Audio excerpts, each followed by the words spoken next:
Bringing the festival to you. Fringe Radio. Hello again, and welcome to programme 24 of our 28 daily programmes, coming to you direct from Radisson Blu Hotel in the heart of Edinburgh. I'm Stuart Cameron. In today's programme, my special guest is Bobby Davro, celebrating 50 years in show business and appearing here at the Edinburgh Fringe this year. It's an in-depth interview covering the highs and the lows of a remarkable career, so that will be in the second hour of the show. We focus on the show's Primetime, the Black Blues Brothers and Camelton, and we look at a new app to help deaf people get more out of shows at the Fringe. But first, music from the Jive Aces. Blue moon, blue moon, blue moon, keep shining bright. Blue moon, keep on shining bright. Gonna bring me back my baby tonight. Blue moon, keep shining bright. I said blue moon, I'm Kentucky, just keep on shining. Shine on the one that's gonna let me blue. I said blue moon, I'm Kentucky, just keep on shining. Shine on the one that's gonna let me blue. Well, it was on my moonlight night, stars shining bright, whisper on high, my love say goodbye. Blue moon, I'm Kentucky, just keep on shining. Shine on the one that's gonna let me blue.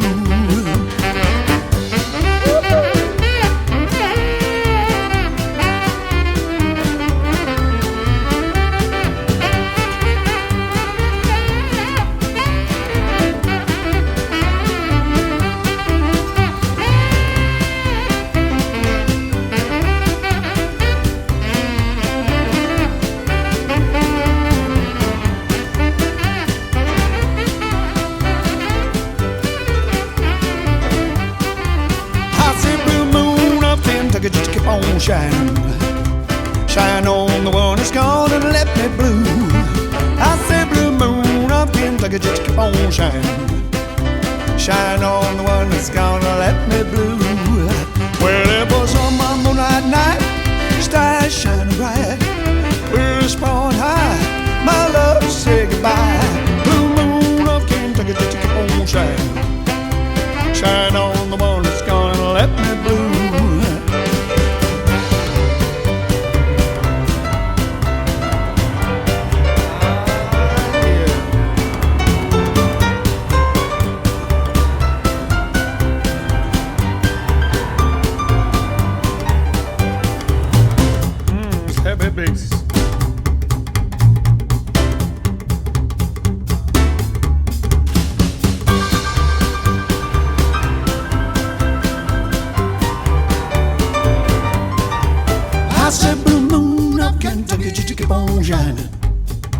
Shine on the one that's gonna let me blue.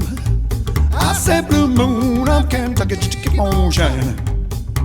Shine on the one that's gonna let me blue. Well, it was on my moonlight night, stars shining bright, whisper on high, my love say goodbye. Blue moon of Kentucky, just keep on shining. Shine on the one that's gonna let me blue. Shine on the one that's gonna let me blue. I said shine on the one that's gonna let me blue. Yeah. Music from the Jive Aces, Blue Moon of Kentucky, and they've just completed their short run here at the Edinburgh Fringe. Well, Primetime is a show playing until the 29th at this year's Fringe, and Hugh Brown is with writer Mackenzie Gilmore and actor Lydia Shaw. Mackenzie, you wrote the show. Tell me about it, first of all. Of course. So this man gets stuck in the world of TV completely randomly.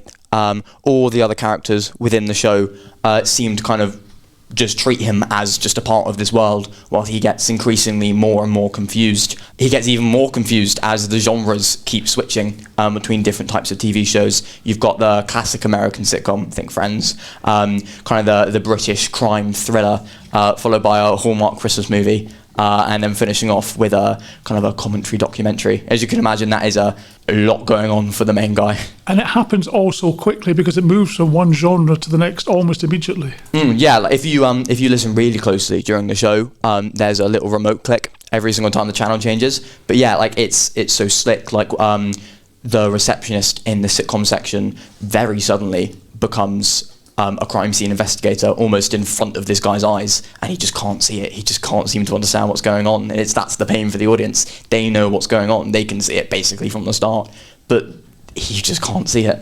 But part of it, I suppose, it's part of the storyline is that he, in some of the shows, is accused of 3 murders, for instance. Yeah, that one might have been difficult for him. Yeah, but because he's dropped into the middle of these shows, it's not as though he's in the start of each show. So yeah, for the crime section, he gets dropped into the middle of it, where he's accused of these murders, and he's now got to figure out, did I even do them or not?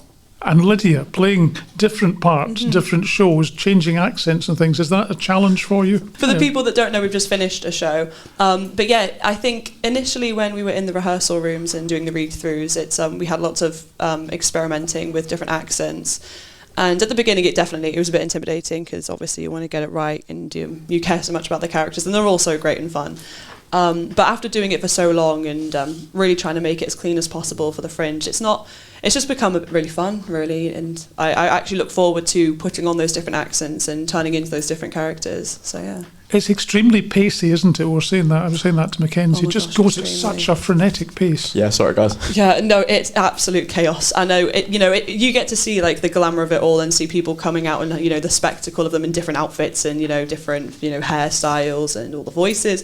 But backstage, it's absolute chaos. It's just like Piccadilly Circus running back and forth trying to find costumes. And but I think that's what makes the show so exciting to perform, because it's different every night, and I just don't think you see a lot of it. And I think even if I was an audience member watching it, I would be just absolutely baffled how they do it.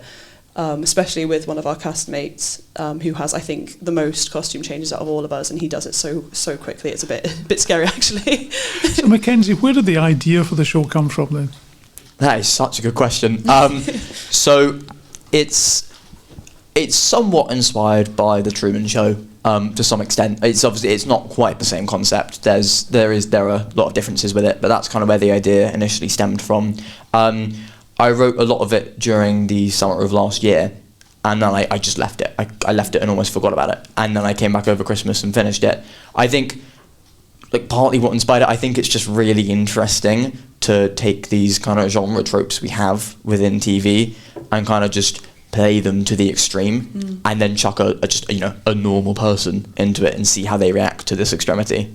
I mean, you say it's inspired a bit by the Truman Show. You're much younger than I am, but I would say it's inspired a wee bit by Quantum Leap, which was a sci-fi series with Sam Beckett, where each week he leapt into a different character, not a TV programme, but a different character. And that was what happened that week, and then the following week jumped into another one. But this one, because it's so many different programmes, both British and American, you've got to really keep your wits about you, even as an audience member, to keep in touch with what you're watching. Yeah, absolutely. You're actually not the first person to tell me about Quantum Leap. I've not actually watched it, but I've had a lot of people tell me it's like that, which, I mean, that can only be a good thing, that people are kind of equating it to something else. But yeah, the fact that it moves through so many so quickly, especially at the end, come and see it if you want to know what I mean. It's a lot. Lydia, you are all, I think, from Exeter University, is that right? Yes, so, correct. And you're not the only group here from Exeter University. No. We've met a few, actually. Yeah, I did. I mean, it's my second year at Exeter, but I think after speaking to third years, even when I was in my first year, and those people speaking about their third years when they were in first year, I think Exeter's always been very keen to bring new ideas, and especially with the committee I'm with, which is Teeth Committee that Exeter has. It's all student written shows. It's always very fresh and new, and I think it's just been kind of a traditional thing, really, if we can, obviously, because it's quite expensive. But I'd like to say that as a university, we always put a lot of time and care into the shows. I mean, we start rehearsing them coming to the end of the academic year. Auditions were the end of February. Like, it's been a long time. It's a long rehearsal process, but it's so fun, and it's just an absolute honour to come with them. It's just a great time and great people. And coming to the Fringe, there's nothing like the Edinburgh Fringe, is there, Mackenzie, really? Oh no, there really isn't. No, I've my first time was last year, and it was so much fun. But I mean, it's quite overwhelming to some extent. And this year, I feel like now I've been able to settle in. I've been able to kind of go and support so many other people and like talk to so many other artists, because that, you know, it's so nice to bring loads of people together. It's nice to talk to people with similar interests that are literally just all around you. And Lydia, it's your second year. Will you come back again next year? I absolutely would dream to, and if it's not on the stage, it definitely would be trying to watch, because I think I never really thought I'd make it to Edinburgh Fringe, even as a trip. But since coming the first time, it's just like what Mackenzie just said. It's just you meet people that are all in the same kind of hobby world, I guess, and you know, have the same interests, and it's so much to see. Every single time you walk out the door, it's just a new show you can watch. And I think we see that when we do our Royal Mile walk, and we chat to the people flyering, and you know, and they just, it's just you just can't believe the variety and the range of shows that are on, and all sorts of venues. I mean, 3,600 shows, and you know, venues, pubs, clubs, you know, downstairs, upstairs, in wee rooms. It's just amazing, isn't it? It's a maze as well, Edinburgh. Yeah. I find myself getting lost all the time, but it's amazing because you always find new places and like new cool bars. It's awesome. Yeah, I know the route from my accommodation to the venue, and maybe from the venue pub. to the pub. Well, those are the two most important ones, Mackenzie. Oh, yeah. Exactly, of course, yes. 3 pillars of life there. But I think there's so much to Edinburgh for everyone to see, and that's why people come. I mean, the crowds in the Edinburgh Fringe are just huge. They really are. But back to the show then. I mean, it has been a success so far. You actually are only on for a week. Yeah, I know. Yeah, it's a quick one. It's there and then it's gone. But it's, I mean, even being here for a week is great. I mean, I think it's 6 performances. I think so. Anyway, yeah. I mean, it's going to be great. I can't wait to come back and watch it again. It's so fun having, like, you know, written it and then co-directed it throughout the whole process, and now I'm able to watch it. Did you say to me that you hadn't watched it last? This was the first time you had actually watched it through. So we did an extra run back in May, which I did watch. But then between May and now, we've made quite a lot of changes, like kind of, you know, workshopped it quite a lot. And this is the first time I've been able to see it, yeah, in a while. First time with all the new changes and an audience, which was great. And you had a sellout audience tonight and last night too. Yeah, I was so lucky. Yeah. I mean, it was, again, we try not to focus too much on the ticket sales, because it's obviously whoever turns up, or if no one at all, you know, put on the best show we can. But it was a shock. I think we were told before we even went in that it was a sellout, and we just weren't expecting it. But it was, the audiences today and yesterday were just so good. Such good audiences. And like, yeah. And one of the nice things about the space is that it's a close space. Yeah. You are really, you know, you're right up in the eyes, literally, of the audience. Which I think that really suits this play as well, because obviously the audience as well as the actors are closing in so much on this main guy. And again, it's the whole thing of they are right there, and he just can't see them. He just can't figure it out. I think it really adds to it. Well, congratulations on writing the play, Mackenzie, and Lydia, for your performance as well. Wish you well for the rest of the run this week at the Fringe. Thanks for joining me on Fringe Radio. Thank you very much. Thank you for having us. Lydia keeps my toothbrush in her apartment, and she never complains. Well, hardly ever. And then jokingly she says, boy, it's been so long since I've held you. I nearly gave you up for dead. I nearly gave you up for dead. I nearly gave you up for dead. Lydia, Lydia, how come you understand? I can offer you nothing at all. This is more than I had planned.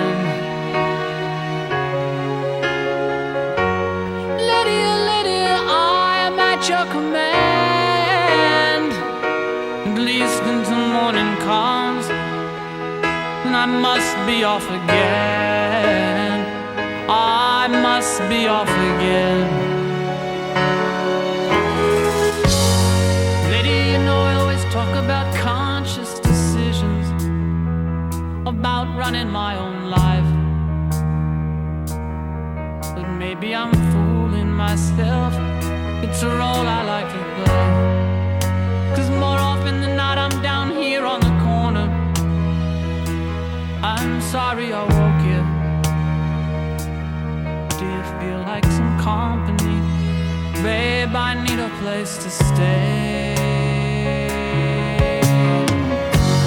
Lydia, Lydia, how come you understand?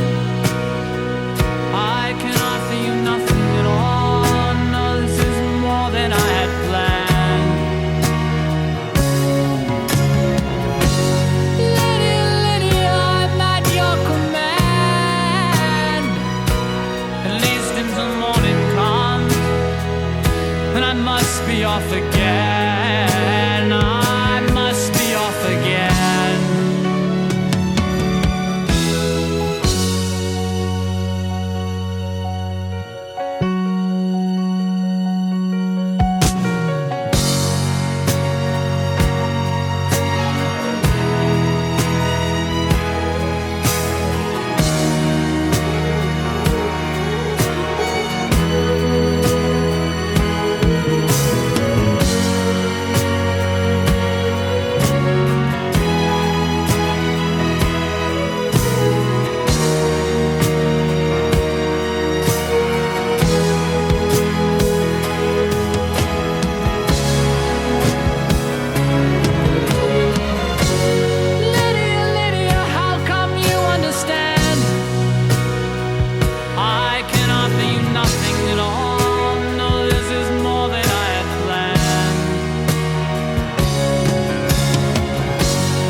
Is true. But Lydia, if you only knew just how much I love you. Did you know that I love you? It's the best that I can do. Lydia, Lydia, how come you understand? I can offer you nothing at all. No, this is more than I had planned.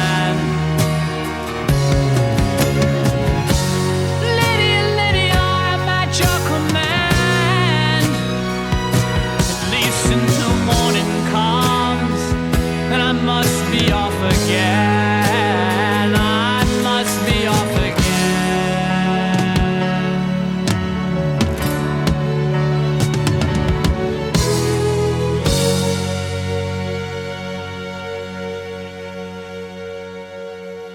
Dean Friedman, another act who enjoyed a successful, if short, run at the Edinburgh Fringe this year. After the break, Hugh is back with a chat with American playwright Stephen Cole, who recounts the true story of how he wrote the musical Camelton for the Emir of Qatar 20 years ago, and it all started with an encounter with a camel. Stephen, so it all started when you first saw a camel. Well, it really all started with an email months before that said, "Dear Mr. Stephen, we want you write musical. How much?" And I thought, well, first of all, I thought they thought my last name was Stephen instead of Cole, so I was confused there. But also, I thought this must be one of those ridiculous scam emails.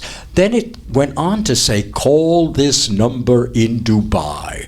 Well, I had to look up Dubai, but I saw a lot of money once I looked it up. So I wrote them back, and I said, "No, you call me." And then I went off to the toilet, and the phone rang anyway, and I picked it up, and it was that voice saying, "We want you to write musical, how much?" That's how it all started. Eventually, I got to ride on a camel in Dubai, and that really scared me so much that to this day I feel like I'm not over that hump. Yes, I knew you'd get that joke in there somewhere. You do that. So predictable, Mr. Cole, so predictable. Yes. But when you get an email like that, we all get them, and we get phone calls, you do think, oh, this is a total scam. Oh, I get them still to this day. I mean, more so now because it's AI generated. You get all sorts of scams. People are always writing me wanting to publish my book or to produce my show, and it turns out to be they're complete frauds. So this one turned out to be real, and I'm really kind of amazed that I said yes, but I did. So this was back in 2005, so we're talking 21 years ago, and it was to write a musical for the Emir of Qatar. Correct. It was really for the opening of the Aspire Sports Stadium, which was attached to the Aspire Academy, which was a sports school, which they showed it to us. They had only boys, of course, at this sports school, and they all lived there, and they showed us how they had these screens where they could talk to their parents from their rooms. It was a precursor of Zoom way back in 2005. So they were very advanced, and the stadium they had hoped would house the Olympics or the Asian Games, and it did eventually. And we were the opening attraction. We also found out that one of the other opening attractions that weekend was the Cirque du Soleil, but we were better. But you know, to do something like that in a place you've never heard of, let alone been to, must have seemed extremely exciting, but also extremely nerve-wracking. How are you going to write a musical for the Emir of Qatar? Exactly. You know, I was excited about it for sure because I love writing, and I thought this will be an incredible experience, and it was. But it was nerve-wracking because also before we left for Dubai that first time, I did buy a book, which sometimes I refer to as The Middle East for Dummies. But I basically had to know what the rules were. There are many, many rules of what not to do, what to do, how to keep yourself, how to not keep yourself. And I wanted to make sure that I was in accord with all that. So that was the interesting part of it. But I also had no idea what the show was going to be about. And they were going to tell me at some point, and they did. But you asked certain questions and you got certain answers. Did that help at all? Not at the beginning, it didn't. Because the questions I asked early on were things like, can I get first class airfare? Can I stay in that gorgeous sailboat hotel? You know, I wanted the creature comforts, but I had no idea. Also, I wanted to bring one of my own collaborators, which would be a composer I had worked with. And they said no to every single one of them. And then wound up putting me together with David Crane, who was brilliant and turned out to be one of my favorite collaborators. We've written 3 shows together. We have a brand new one called Goin' Hollywood. And we became dear friends. So they did me a great favor by not using one of my old composers. I got a new one out of them. But they actually found you originally via your website, which goes to prove that you really should always have a good website. Absolutely. Andrew Lloyd Webber doesn't have a good website. Stephen Sondheim doesn't have a good website. No, and I did have a good website. And I wondered why they chose me from the website. And it took a little while. This is something I don't even talk about in the show. I had written a musical called Casper, based on Casper the Friendly Ghost, and it starred the great Broadway star Cheetah I loved Rivera. Casper the Friendly Ghost. Oh, yeah. And I made up a whole new plot, and it was a very, very... And it had played all over the country, starring Cheetah Rivera. And they looked at those photos on my website, and they saw a little boy flying around the stage. And that's exactly what they wanted, because we had a little boy, a Sultan's son, flying on a flying carpet and going with stars in the sky. And so that it seemed to attract them, because actually at one point they said they wanted to produce Casper in the Middle East, and could I get the whole cast back together? Well, it had been closed for 3 years, so there was no way that was going to happen, and then they just dropped that idea. But I think they were attracted to the idea of a fantasy like Casper, and they did. But the musical itself was going to be called Aspire after the stadium, so obviously you had to incorporate that into the songs. Yes. And in fact, early on, I used the word aspire in songs, but I didn't write a song called Aspire until they demanded it and literally said, "We sit, you write." And they watched us write a song called Aspire. And it wasn't in the plot of the show. It became the moral of the story. And it became the curtain call song. And it was done over and over and over again. And it is an earworm of a song, which we use in Camelton for people to sing along, because they love to sing along with that song. It's easy to do, and it's a delight, and it's a good message when you really think about it. Aspire to something. You know, you have a dream, you have a goal, keep looking towards that. And that also figured in with their idea of the sports stadium. You know, when they first told me they wanted Muhammad Ali in the show, the boxer, I thought, why? And then I finally realized they wanted something to do with sports. Eventually they cut Muhammad Ali, and we in fact used Zinedine Zidane and Carl Lewis in the show. And we wrote a really fantastic hip-hop rap number for them, which is something I've never done in my life. So before Lin-Manuel Miranda, we were doing hip-hop, and we did that on stage. It was, everything was so insane, but they had a method to their madness. They just didn't know how to tell me, and I had to figure it out. And that was my job. Your favourite two words you say are how much, is what he said. Yes, how much. And you agreed a fee to be paid in 3 different instalments at different times, but I think I'm right in saying you never saw the third instalment. That's correct. The first 2 were larger payments, thank goodness, and so we did okay there. And the last one was a smaller payment, but for some reason, and everybody always asks, why didn't they pay you? Why didn't they pay you? And then you take a look at the show itself, and you realize it was so huge and expensive. They spent all their money. My theory is, the Emir said to this production company in Dubai, here is $1 million riyals, and spend it on the show. And they did, but they ran out of money after a while. And so who got stiffed? Us. Do you know, but Dubai, everything is supersized, isn't it? So was the show itself supersized as a musical? Oh, yes. I mean, I think on stage, there definitely more than 100 people on stage, including Croatian acrobats and Russian ballet dancers and fire eaters, and a full West End cast to sing and act the score. And on top of that, there were camels, and there were stallions, and there were falcons, and it was quite amazing. Anything they could put in there, and even beyond the cast that they hired from the West End, they had all of these actual Qatari men on stage leading the camels around and doing a Qatari rope pulling dance at one point, which had nothing to do with our show and did not have music from our show, but it took up 10 minutes of them just going,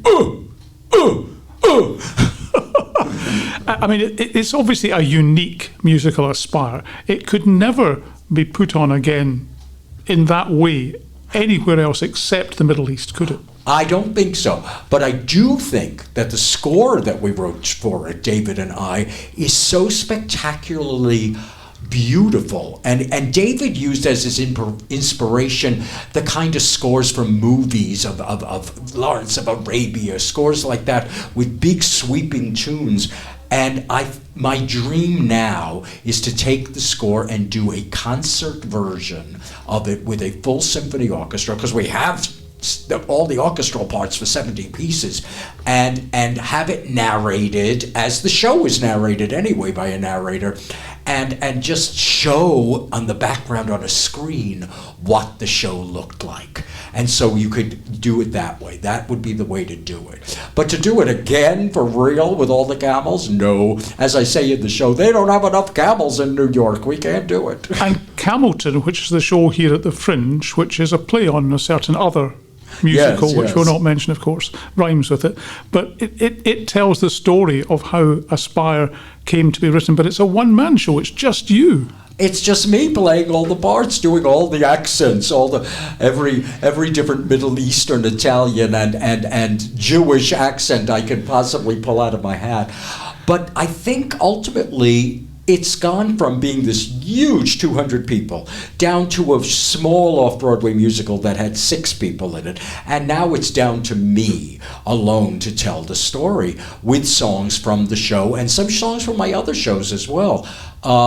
And it's the most economical way to do it, but who better to tell the story than the person to whom it happened? How's that for English? Yes, that's very good. You know, before we actually get to you coming on stage, we get a bit of your background, a biography, and we see some wonderful photographs of you with a tremendous shock of curly hair, which doesn't exist today, Stephen. Yes, I know, unfortunately. But, you know, but it does, one of the things it says is that your mother took you to Hello Dolly at a very, very young age, and that really got you started into musicals. Absolutely. But, you know, talking about that wonderful 3.5-minute film thing that we created, I realized that, you know, here I am starring in my own show, and people are going to go, who the hell is he? So I wanted to show that the background that I had of writing 14 musicals, of being a little boy and being an actor, and having my mother take me to musicals.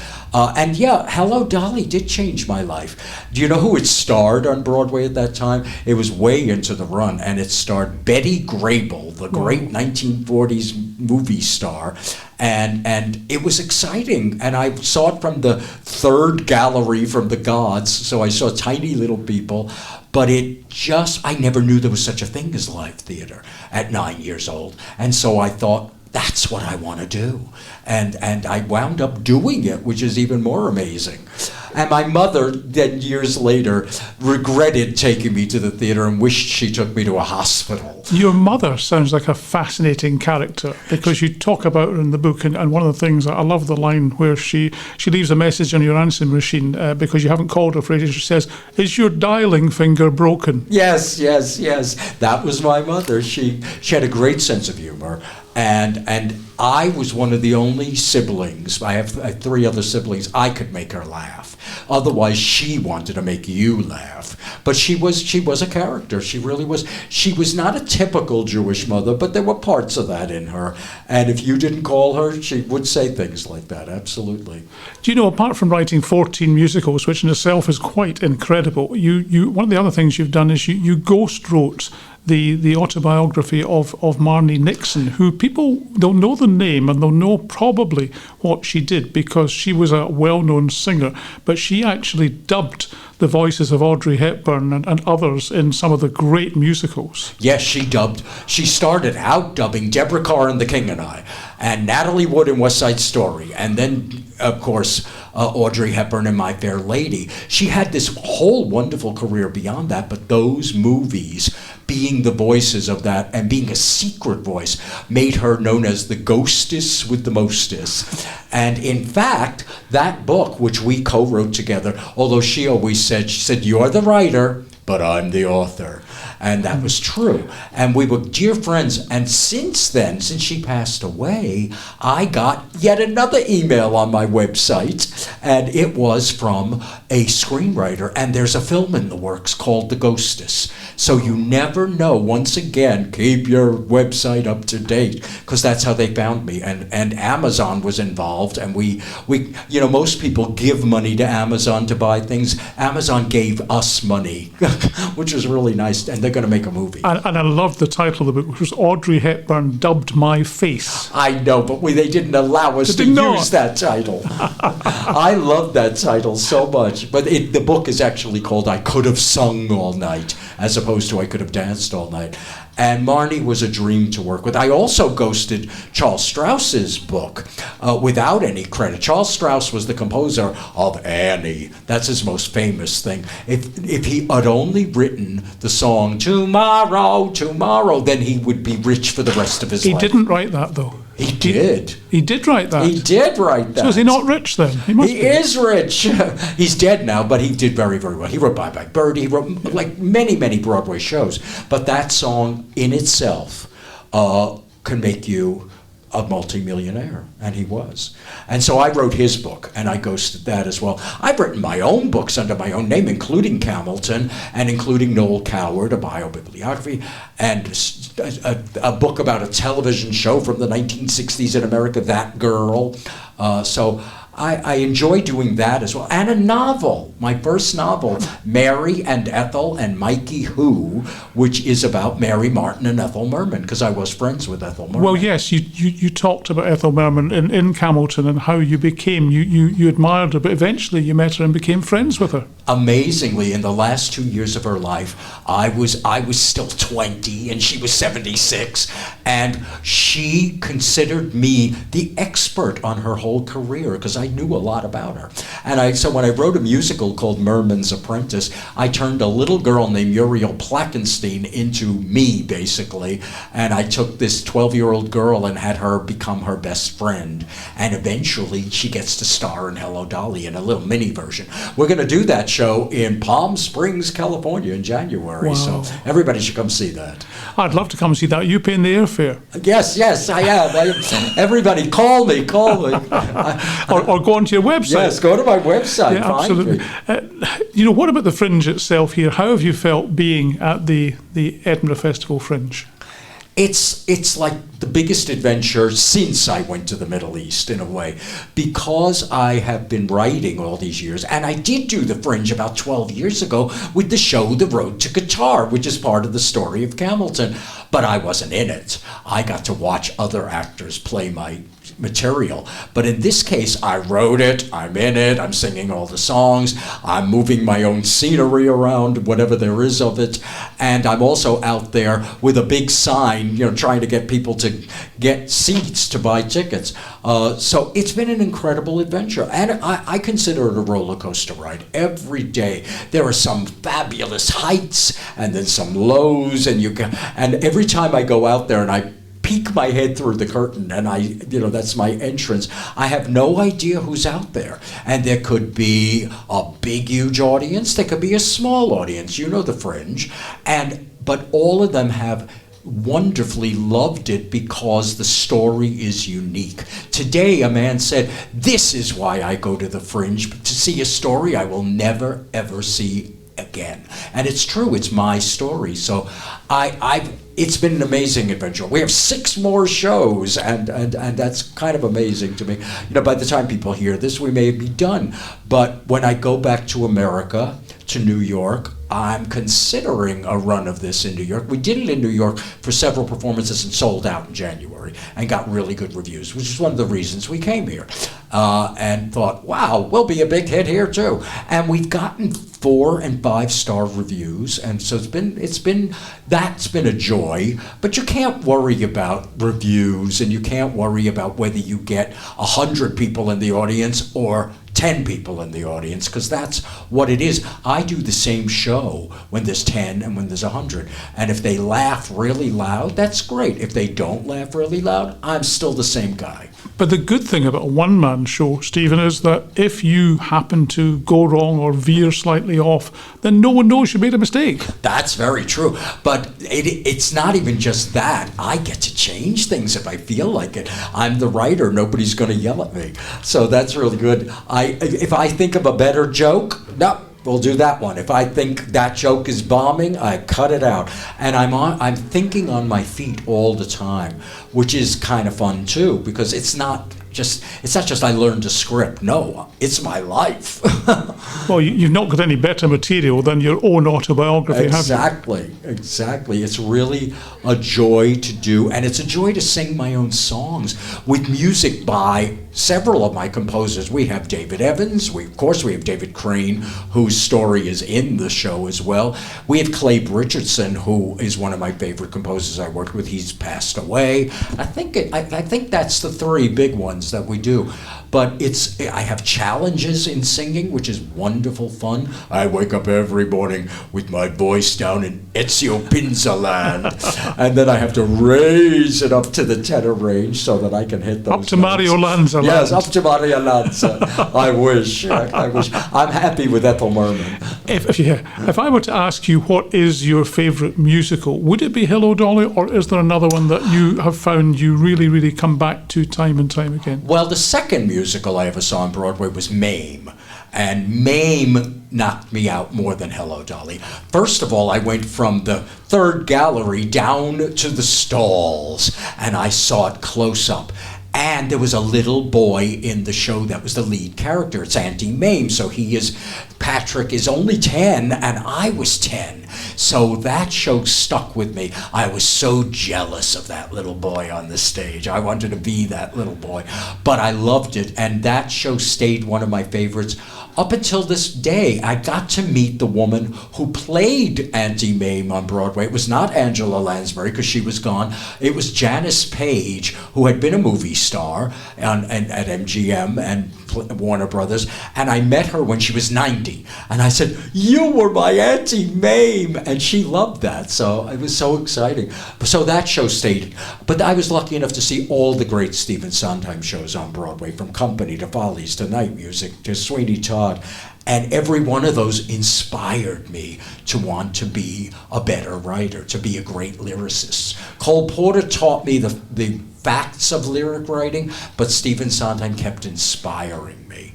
But what makes a good lyric? Is that an impossible question to answer? Well, it has to be totally understandable immediately, because a theater lyric goes by like a freight train. Boom, it's over. And if you have to get every single word, you have to get every single joke. If it's a funny song, you have to get all of the meaning. So it has to have a simplicity to it, but it still also has to have a sophistication.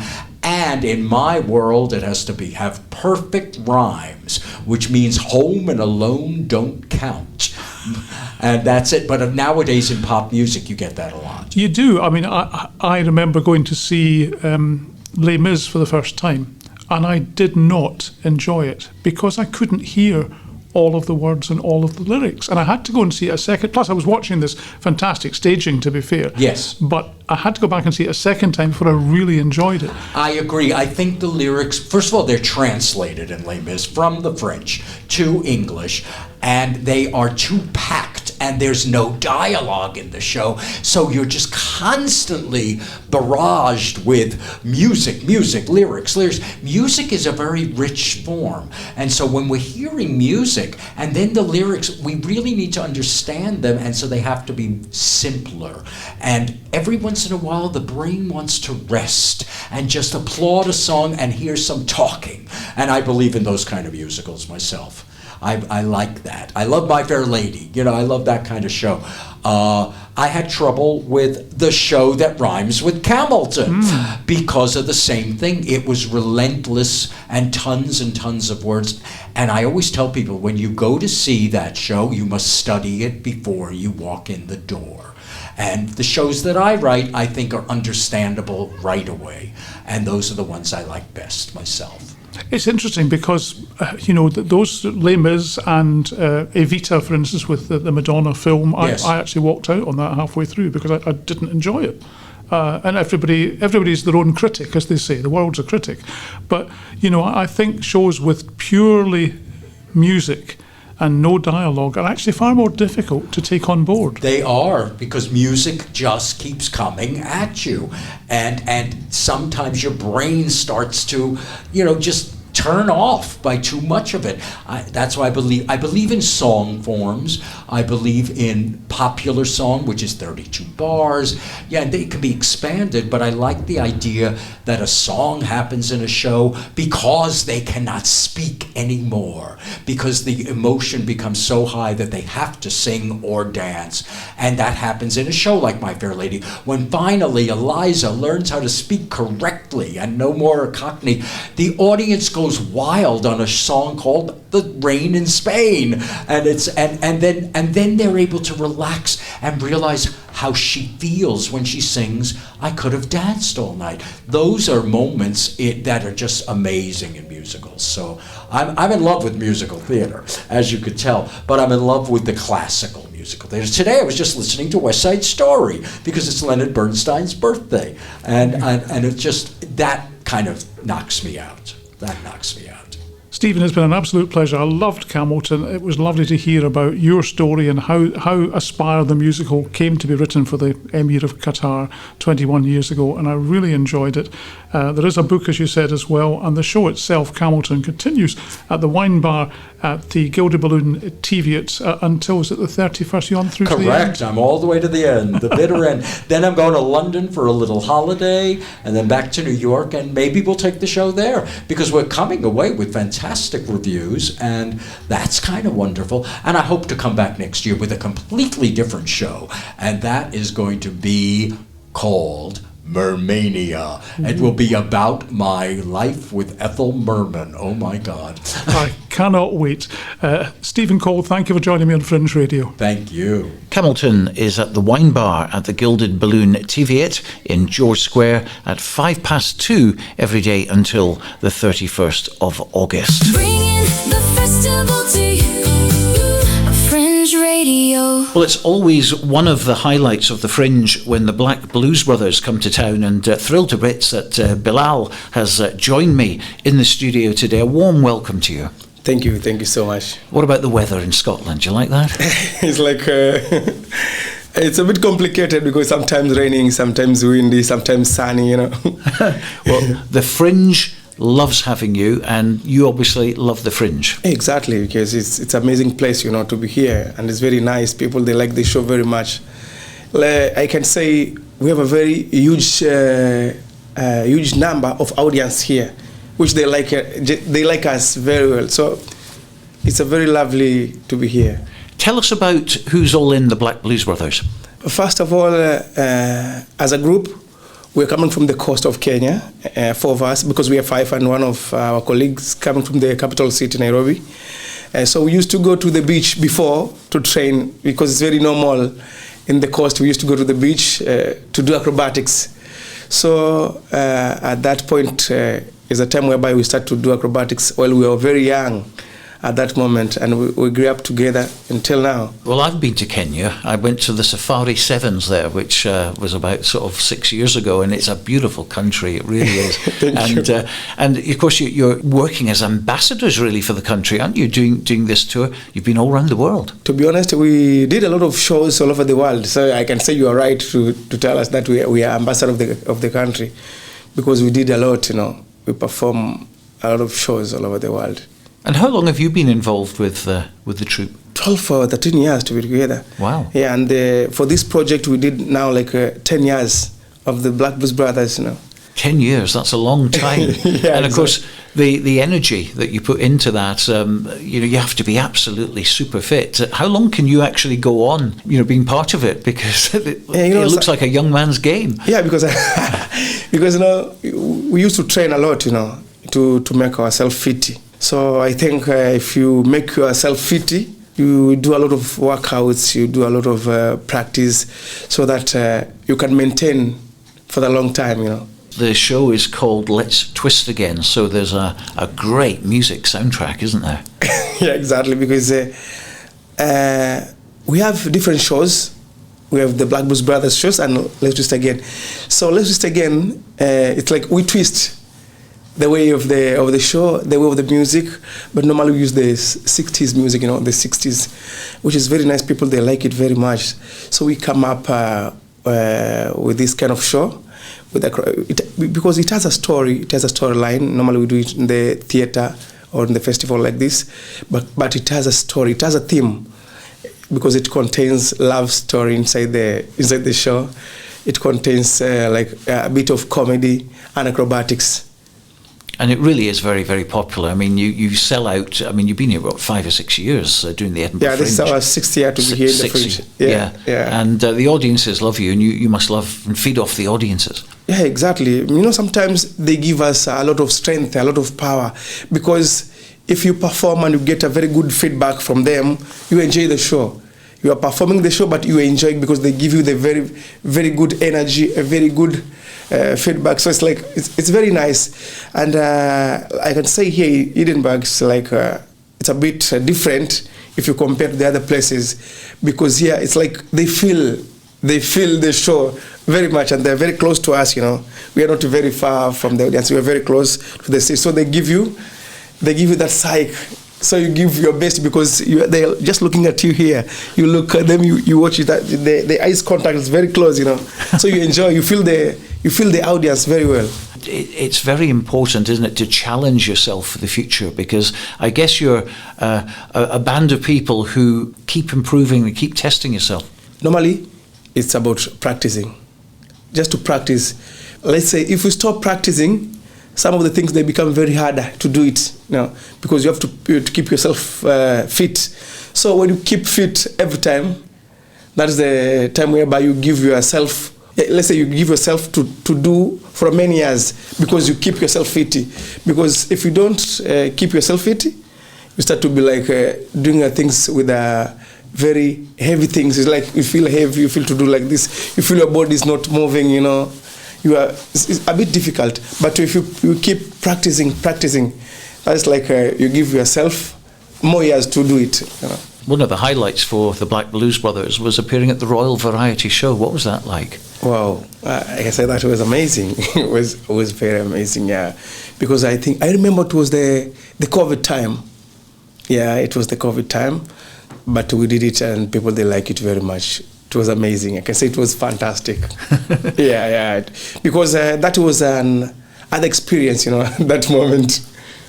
Now, it's venue 302, the McEwen Hall, that you're appearing at, which is a lovely venue, isn't it? A lovely venue. And it's very important, you know, everywhere when we go, we have to check the stage first. They check the sound, everything to be sure. We check the music, we check our props, we check some of our little tricks. Yeah, so now we are ready to wreck the house. Ready to go. You'll be working so hard and you're going all the way through to the 31st of August. As I said, it's venue 302 McEwen Hall at the Underbelly. It's 5 o'clock when it all starts. We wish you all the best and thanks for coming in. Thank you so much. I can tell people that we invite them. Let's come and enjoy together. We are ready. We have to give our best. And always we used to say, the Black Blues Brothers, we keep the blues alive. Fantastic. Thanks very much. Thank you. For 5 years I'd had my own Jean.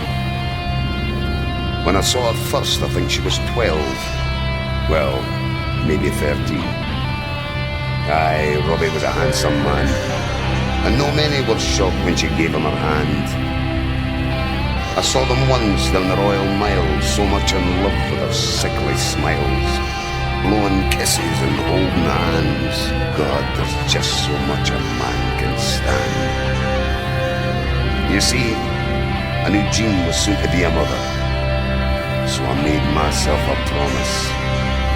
I'd get her off him, one way or the other.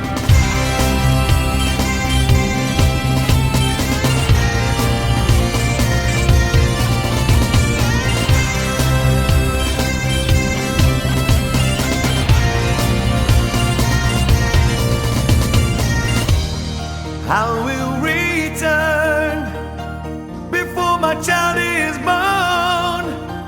Then I'll never leave these shores. Don't go tonight. Please hold me tight. I'm so afraid. Why I'm just not sure.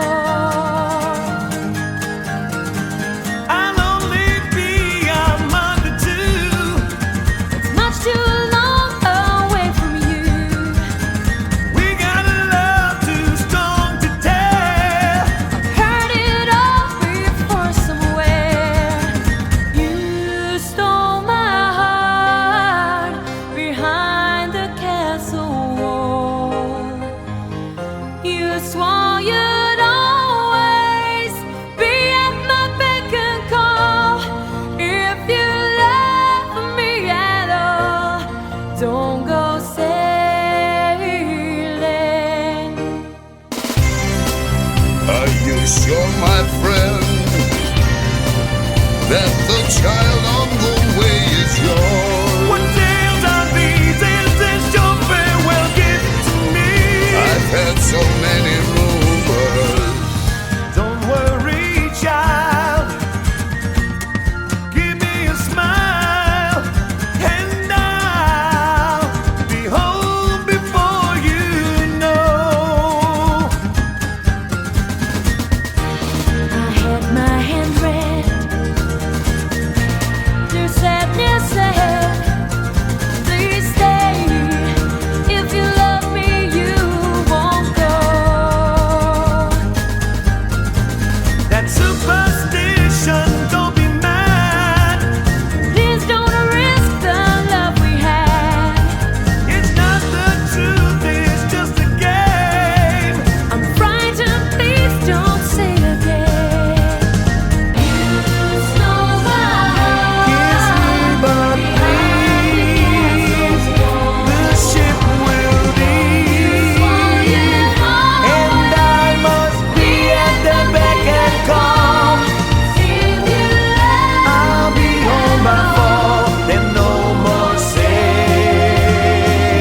leaves on the trees away.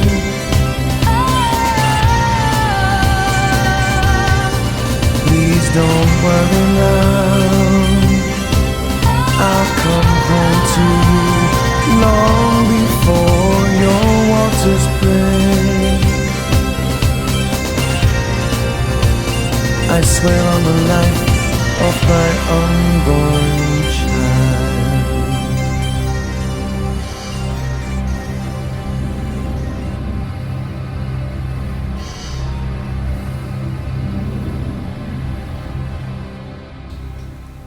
After the break, my special guest is the brilliant Bobby Davro. Bringing the festival to you, Fringe Radio. One story, two people. Amanda Crowley and Thomas Duncan. One lawyer, one mass murderer. The case is lost. She wants it anyways. Not to win, but to understand how monsters are made. Glimpse behind the societal masks, as with Monster Made, an intense character study, a captivating, psychological, intimate play is coming to the Fringe at Paradise in the Vault. Only the one who can change his mind can actually change something. Monster Made runs from August 24th to August 30th. Book your seats today at edfringe.com. What is the most powerful force in the universe? This August, magician and physicist Kevin Quantum brings an all-new Fringe show to Edinburgh. Invisible Force. Expect brand new magic inventions, impossible moments you'll never have seen before, and astonishing illusions where science and mystery collide. Electricity crackles, reality bends, and you'll leave questioning what's actually possible. Funny, surprising, and unlike anything else at the Fringe. Search Quantum at edfringe.com and discover Kevin Quantum, Invisible Force. This August, discover the best comedy, cabaret, kids shows and more at the Free Festival. With over 360 daily shows, there's something for everybody at a price for everyone. Donate what you think the show's worth at the end, or book pay what you can tickets to keep the Fringe accessible for everyone. The Free Festival, the real spirit of the Edinburgh Fringe. Full programme at freefestival.co.uk. Print it, copy it at the copyandprintshop.com. Your printing is made easy at the Copy and Print Shop. We specialise in rapid printing services, leaflets, posters, brochures, banners, business cards and more. Collect your order at our Glasgow print shop or have it delivered wherever you are. Find out more at thecopyandprintshop.com. Print it, copy it at the copyandprintshop.com.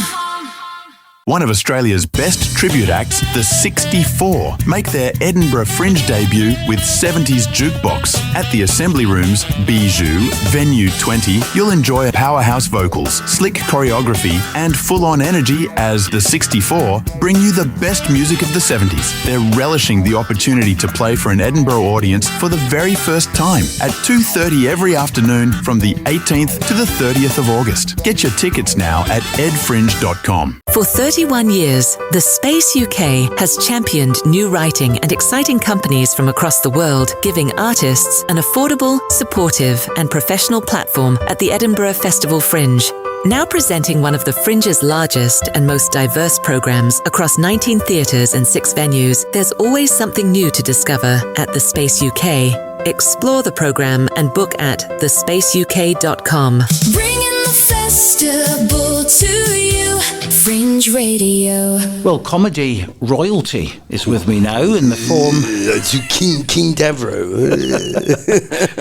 I was going to say Prince Charles. Yeah, you can't say Prince Charles now. You've got to say King Charles. Well, I better do the introduction. Yes, you better have. Comedy royalty, as I say, is with me in the form of the legend that is Bobby Davro. And Bobby's appearing at the Beer Keller in the Frankenstein pub on George IV Bridge at 9 o'clock through till the 29th of August. The first thing I've got to ask you, how are you? Because you haven't been very well. I haven't been very well. So 2 years ago I had a stroke. I'm over that now, I think. I hope so. But now I've been diagnosed with prostate cancer. It's taking its toll on me, I've got to be honest with you. Now, that doesn't mean to say I'm terminal or anything. I think they've caught it early enough, but I'm taking a lot of tablets. What they are, there's hormone tablets and steroid tablets. And the steroid tablets I'd run out of, and they'd sent them to the wrong address, sent them to my address, and of course I've come up here to do Fringe. And it had a bad reaction on me, and I ended up in the Royal Hospital. And it's just taken all my energy, and I've got no strength. It's taken all it takes all your testosterone out of your body, and I'm quite weak. I seem to be weak, and it's affected my bones slightly, and I've got very bad toothache today. You've been in the business a long time, 50 odd years, isn't it? I think in the business, same as me with the broadcasting, and some comedians will get to the stage, but they go through the motions, and I didn't get that from you at all. I love it. Yeah, Stewie, I really love it, and you can see that in my performance. Every performance is like that, and it was a bit different because I had my friend Danny Posthill came up. He was great, wasn't he? Well, I call him my impressionist coach. There's a couple of stories. Now he's one of the reasons why I'm up here actually. He wanted me to direct his show. He came up and did the Beer Keller. He did Frankenstein's, and he said, "Will you direct it, or can I put your name on the poster?" Because, as you say, I'm sort of one of the veterans that's known for impressions. And he's such a good friend of mine, and we do impressions together. And we do a little routine where I pretend I can't do the impressions particularly well, so I do a bit of Donald. I do a bit of Donald Trump, and then he'd do a really great impression of Donald Trump. He'd be fantastic, and the audience would think, "Oh, he's better than Davro." And we set it up like that. Now do me Alan Carr, and then he go, "Oh yeah, I could do Alan Carr better," And anyone that we saw, when it starts to have momentum, and then he'll do a much better impression of Donald, of all of them really. And then he does me at the end, and he's great talent. We both learn from each other, and he does help me occasionally with my impressions. But you should never really, if you're going to be an impressionist, always do your own style. But he is very good, and you saw him the night he came up. Yeah, and he's a big mates with Cal Halbert as well. Oh yeah, Cal, another great impressionist. Yeah, he's a super bloke. I went to see him last year actually, do his concert. But I'm sort of very much more a sort of all-round entertainer. I don't just do the impressions. I do sort of like stand-up comedy and a lot of singing, of course. Yeah, and of course you always come on with 500 Miles because you were involved with that, weren't you? The charity single. Well, in a way I was, because I got this lovely, not many people know this, I got a phone call from Peter Kay at 3 o'clock in the afternoon. The phone rang and I went, "Who's that?" He went, "Hello, Bobbert, Peter Kay here." I went, "Who?" "Peter Kay." I said, "Oh, clear off." I didn't quite say it as politely as that went off. And he went, "No, it is Peter Kay, I got your number." And I said, "Is it really you?" He said, "I used to come and see you in Blackpool, back with my mum and dad, back in the day of summer seasons." And I said, "I'm so flattered," and we chatted. I said, "What can I do for you?" He said, "Come down and see me in Elstree." And we went down to Elstree, and he took me to one side, and I never met him before. What a lovely man. And he said, "I've got a surprise for you, Bob." I said, "What is it?" He said, "Well, I won't tell you till we make video." So there's a few celebrity people there, and we all danced into the Proclaimers, and the boys, David Williams and Matt Lucas. "Yeah, well, I want that one." And they came on and did the 500 Miles. It was the second Comic Relief song video. And it was my name. They mentioned my name. So afterwards, I was smiling all over my face. I said, "Are you going to keep that in?" He said, "Oh, I said we couldn't get Jim Davidson to scan." And so we've used your name. And we became friends. And he's a really great bloke and great comedian, of course, incredibly popular. And talking to Jim Davidson, I've got Jim coming up because I'm very big friends with Jim. I go back with Jim for 45 years. And we're going to make two old buggers do the festival. We're going to go round and just sort of see what everything is about. Then he's going to come on stage with me tomorrow. So, because we always mess about together. He's despite what a lot of people's taste is, we are old comedians, we're old school, but we're still very funny, Stewie. I mean, come on. Well, this is the thing, because you mentioned this on stage as well, that these days you've kind of got to look at the political correctness and all the rest of it, and some of it, fair enough, but... Of course, you've got to respect some of it, but I was in PC World yesterday, and you can't say anything, That's one of my jokes. It's craziness, really. I mean, it shouldn't be... and what was so lovely of you, Stewie, to give me a nice 5-star review, because most of the time you just get most of the people that are into the modern kind of angle, and that is what the Fringe is about. So really I've become the alternative comedian. I'm giving the slightly older generation, not always necessarily old, because I do all the modern impressions as well, but I also give them jokes that they can laugh at. They're big belly laughs in my show, and I'm not embarrassed to say some of them are old, and my style is old. but I'm still above ground, and they still laugh. So why should I change it? I mean, Absolutely. The same with Jim Davison, of course. I Yes. mean, Jim's actually put a great focus on what he calls real comedy. Yes, yeah. And that's fantastic because he's got his Ustream now, and he's. I do a lot of work on that. I love working with him. He's good fun, and real comedy. I think my first show up here, which was 3 years ago, I've done 3. This is my third one.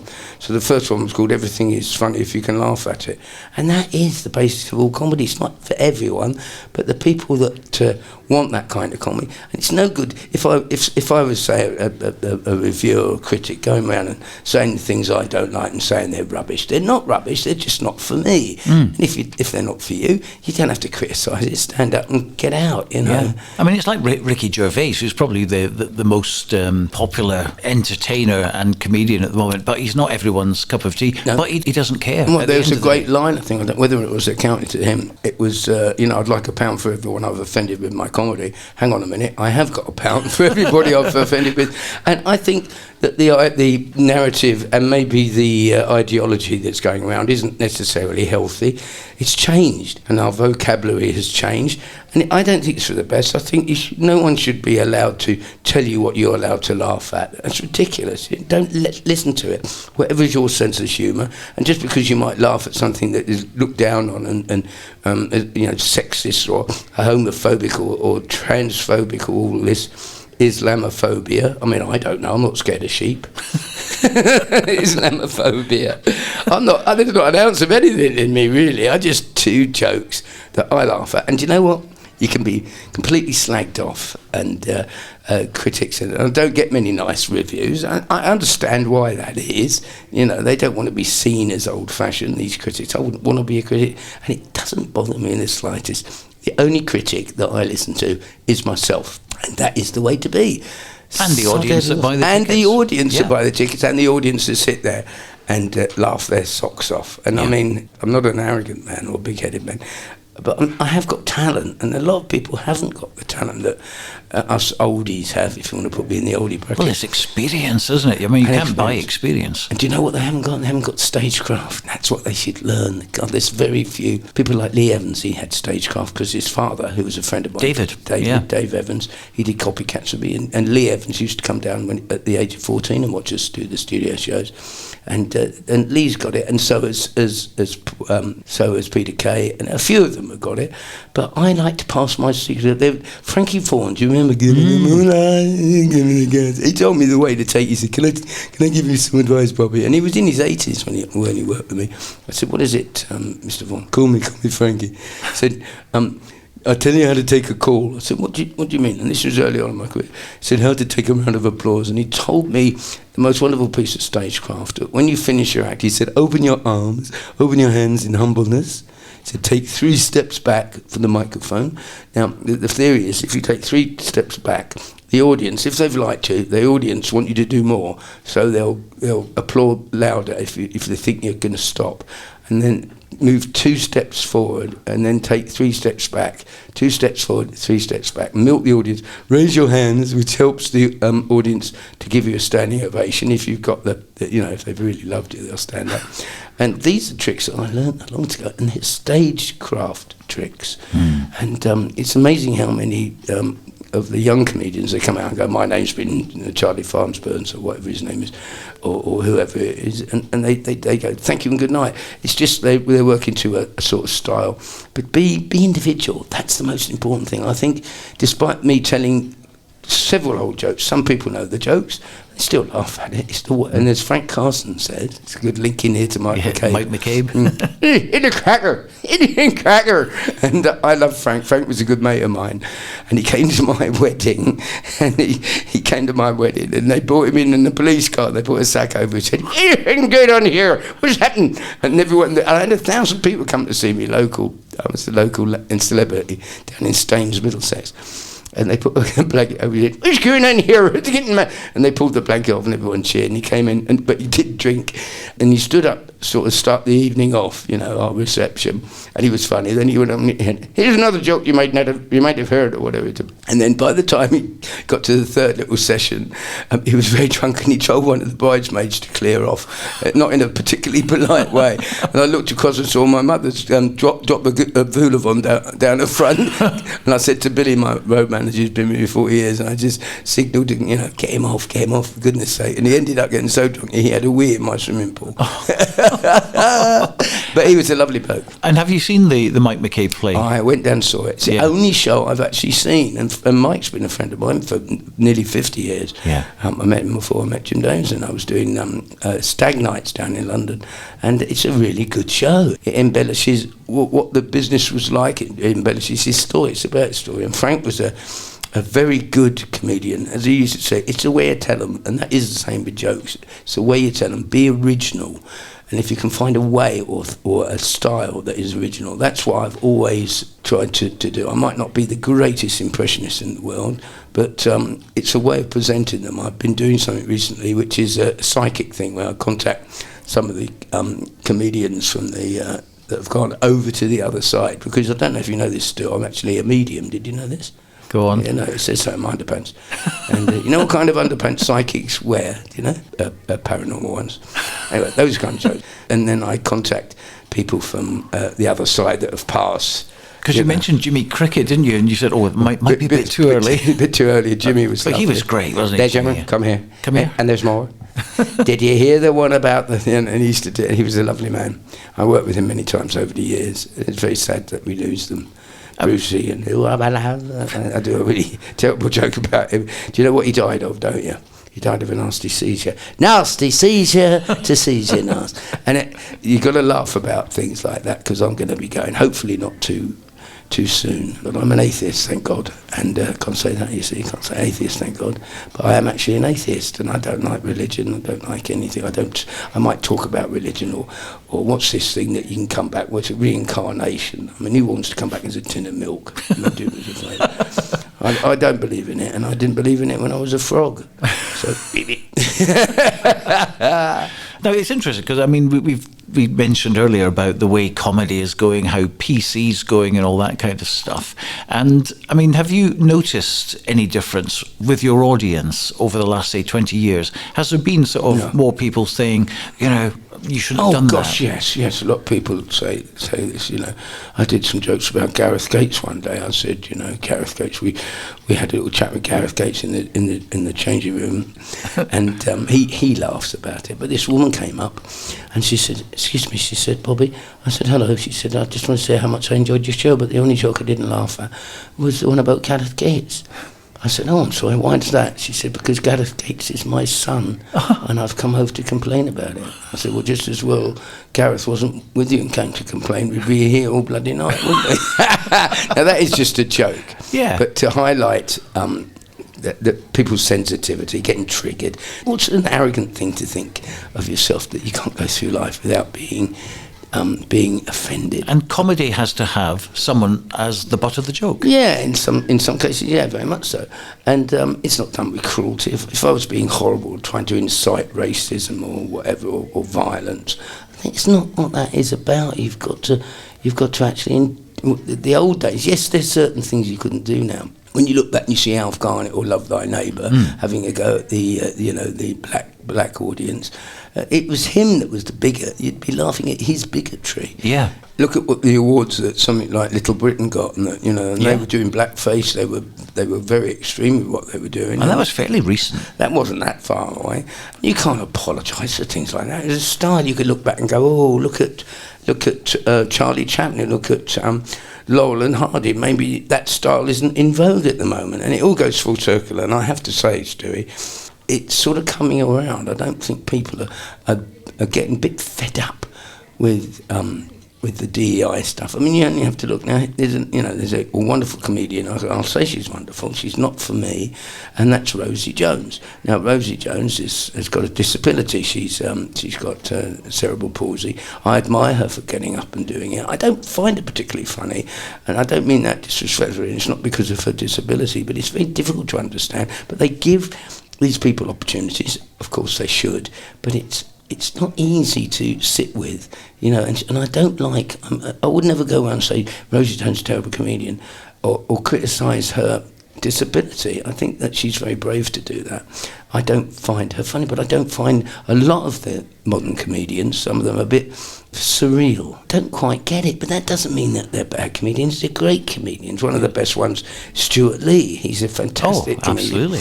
I don't get him. I heard him on a radio thing saying that being a comic isn't what it's making people laugh, isn't what it's about when you're a comedian. It's about social comment, and people are this and people are that. Come on, there's something for everybody. Don't criticise other people. It makes you look stupid. I'd hate to be a critic, and the only one I listen to is me. And sometimes I deserve it to criticise myself. You've paid your dues. Yes. Yeah. And as I say, it's not for everybody. And there was a time when, the people that would react to prejudice, now they actively go out there and seek it. Come on, there's something for everybody. And it changed on a plane for me. Some woman said, I wasn't fun, I was messing about on a plane. I said, she said, just showing off I was with my friends. She said, you're not funny. I said, well, you're not attractive. It doesn't mean to say that somebody, with bad eyesight has married you. And she said, well, that's offensive. No, come on, I'm being funny. It's everyone, it's just taste. And don't be ruled by what we are told to laugh at. Everything is funny if you can. Yeah, and Jim Davison says exactly the same thing. I mean, he just doesn't care. Yeah, he doesn't care, and I don't care, and you can say what you like about me. But I don't believe it. If I went away and thought, oh my gosh, they're right, aren't they? I'm a dreadful person. I'm not. Just a comic that does what I do. And you can't be liked by everybody, but it appears that I'm liked enough to fill the Frankensteins and get standing ovations. And that sounds a bit big-headed, but I'm not a big-head. My dad always said, be confident, and that's what it's right. Always open a few doors. That's what he said, my dad. Always be prepared to open it. It didn't help my dad, unfortunately, because he got sucked out of an aeroplane.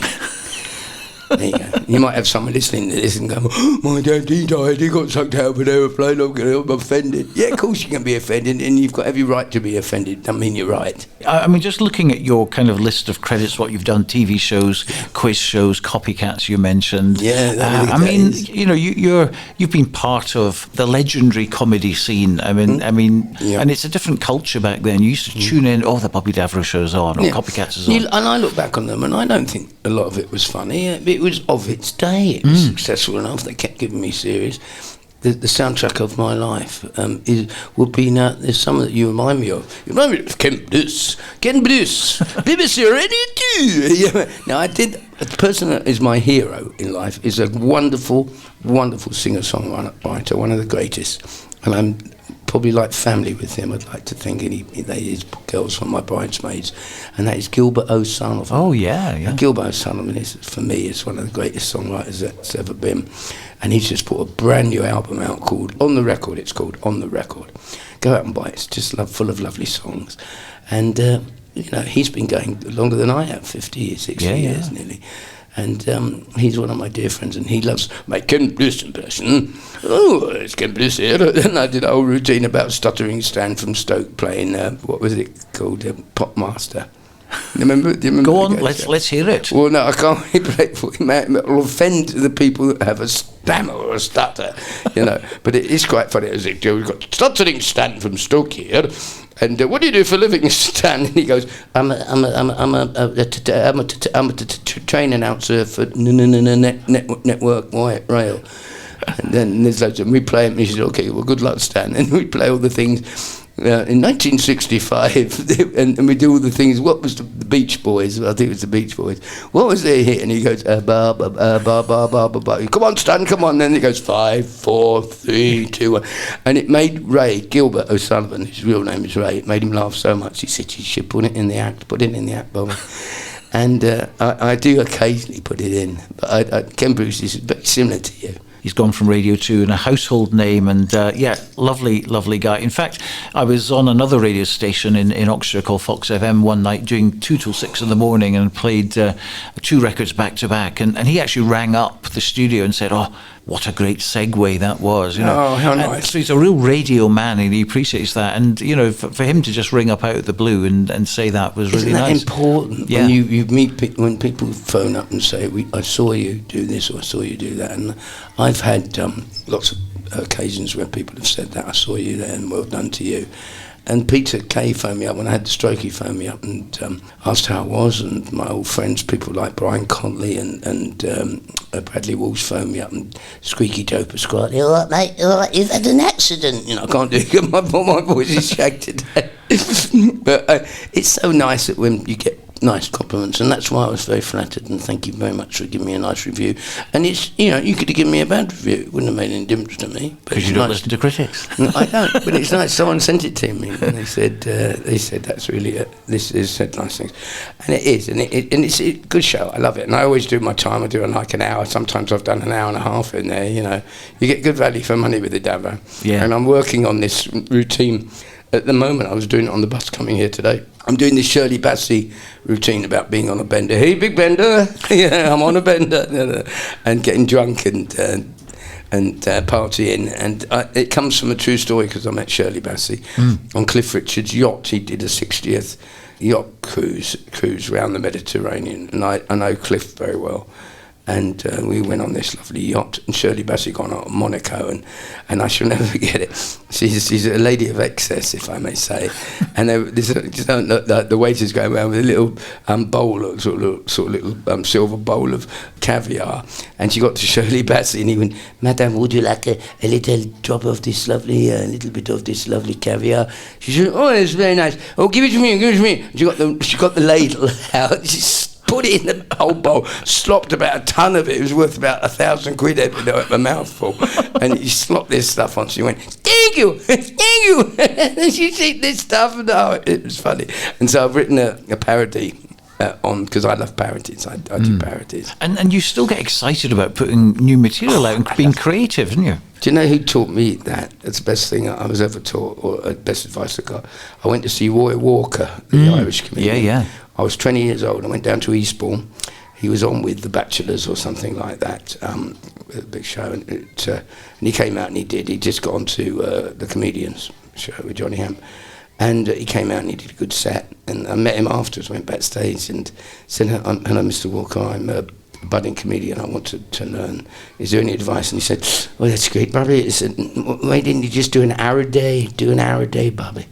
I said, "What do you mean?" He said, "Just work on your act, say what you say." I ended up doing an impression of him on Copycats, I think. And he told me to do an hour a day. And do you know what? I still do an hour a day. I still work at it.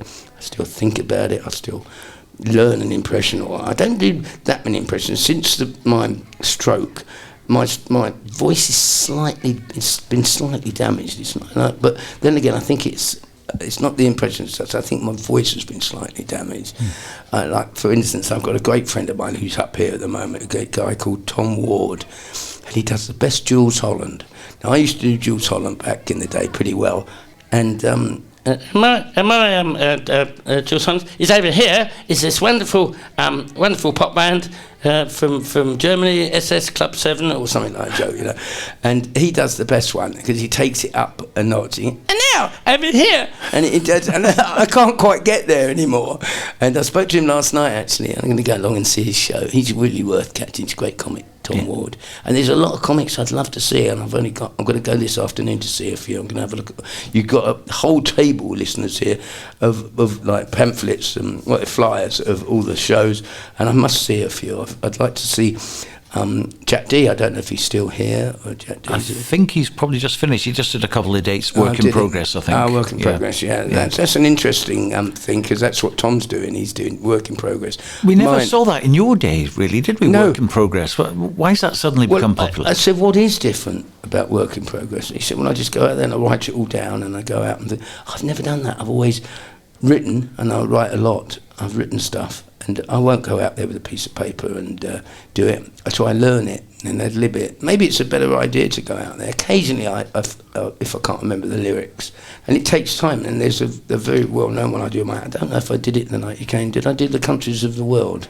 No. Oh, I didn't do that. Well, I saw Gary Wilmot down there doing a pantomime in at the Palladium in London, and he did the can-can music. Now, it'd been done before in the style of Des O'Connor had done it, and it's a can-can, and he did all the London Underground stations. Ah. And it was a brilliant piece of work. And after the show, Gary and I are good friends, and I said to him, that was brilliant. He said, I bet you wish you'd thought of it. And I said, I will do tomorrow.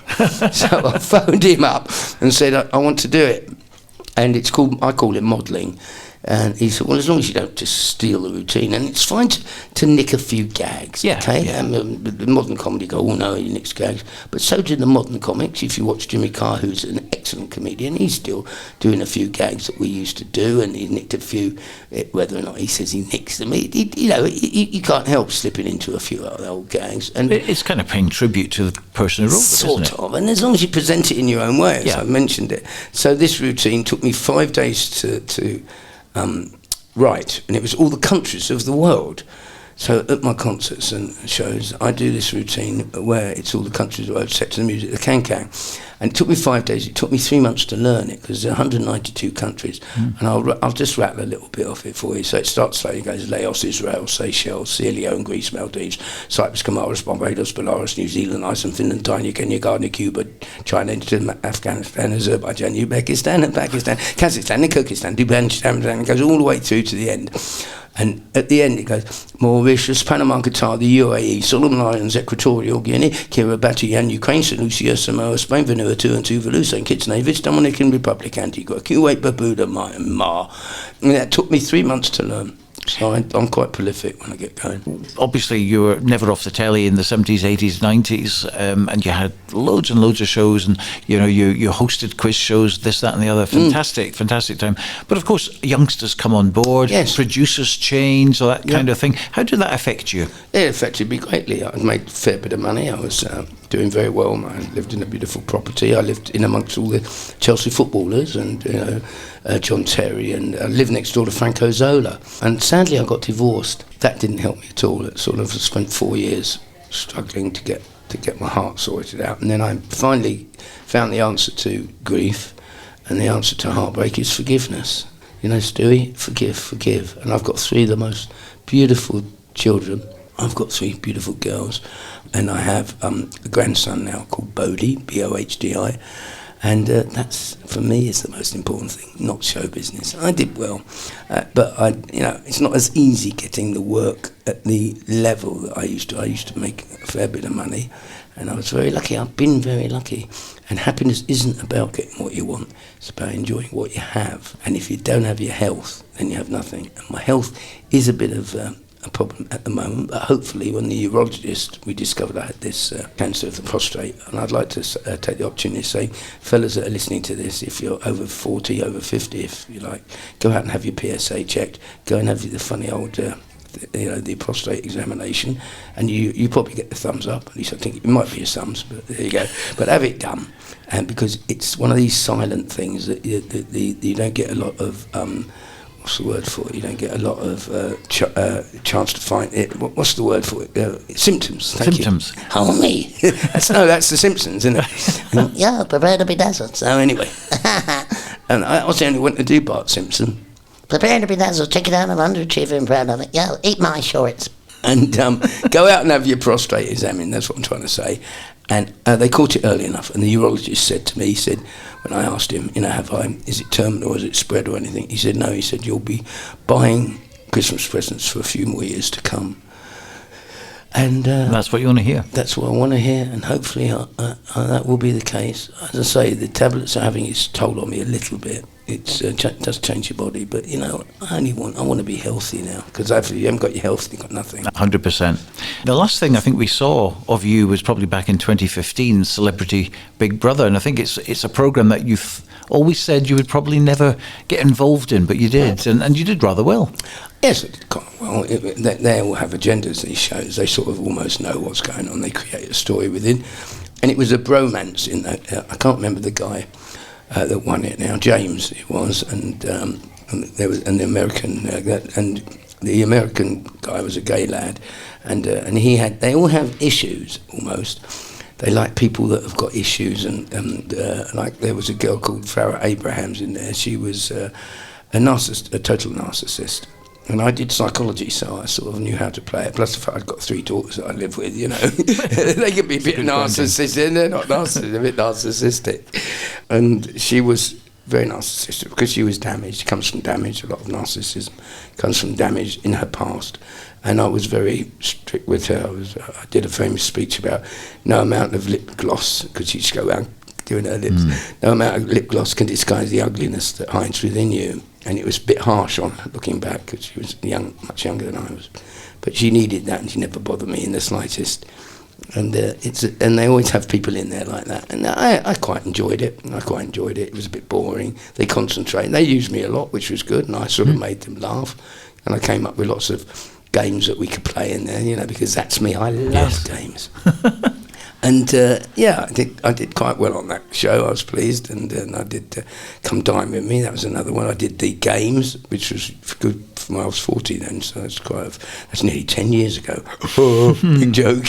I'm 68 in September. And then I did EastEnders. So I've done lots of different things. I've done some game shows, and it's been a good career. I don't know what's ahead of me now. Yeah. Who knows? But the old acting there, because you were in about 80 odd episodes as Vinnie Monks, I think, wasn't it? Vinnie Monks. Yes. I was a lucky fellow who got Snog Shirley, the barmaid. It's not all bad, is it?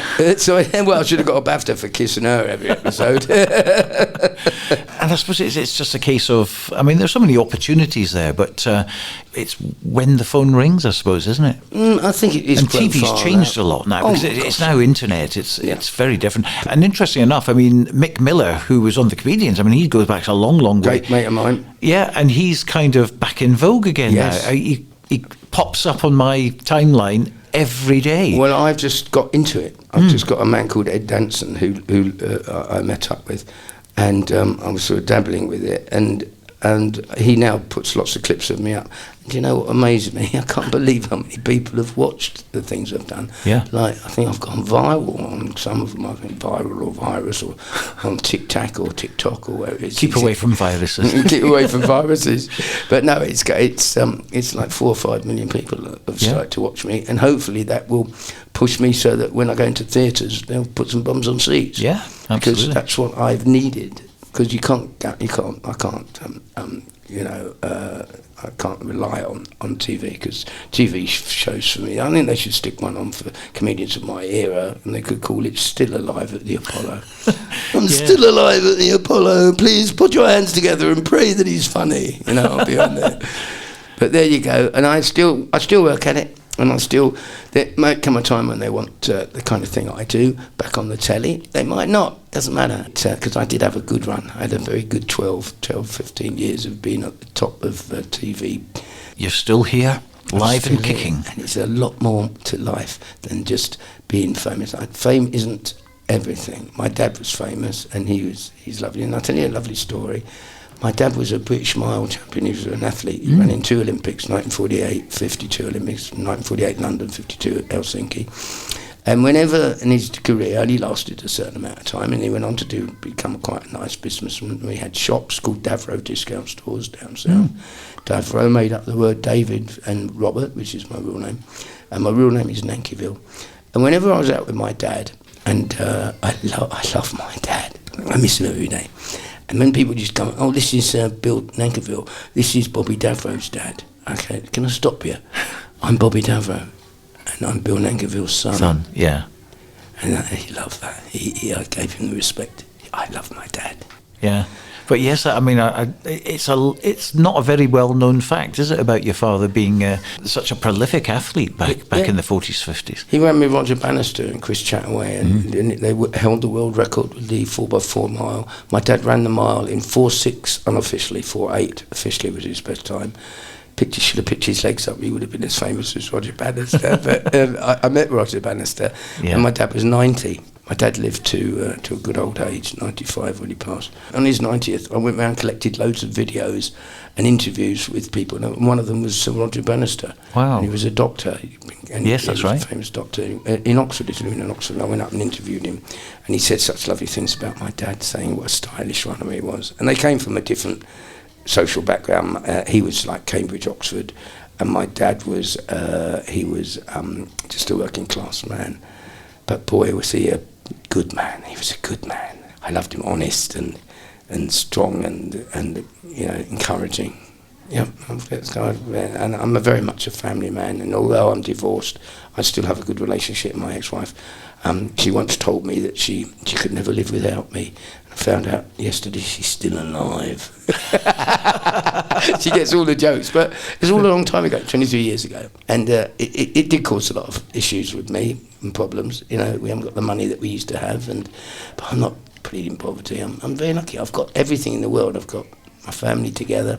My daughter's getting married in November. So that's probably why I haven't got any money. I stuck them all through private school as well, so I've got no money for myself. But I don't mind. I've had all the things that I ever wanted. I've met the people I wanted. I met Gilbert O'Sullivan, who was my idol. I met him. I met Robin Williams. Hey everybody, don't be frightened. It's one of my favourite. It's one of my favourite impressions. And then there's still a few people I'd like to meet. I want to meet Anthony Hopkins and David Attenborough. Oh yeah, because he's one of my favourite impressions to do. So yeah, it's things like that. What's your favourite impression? I used to like doing words with homage. Cup of tea and a slice of cake, or a bit bums with them. At the moment, it's I like to do Professor Brian Cox.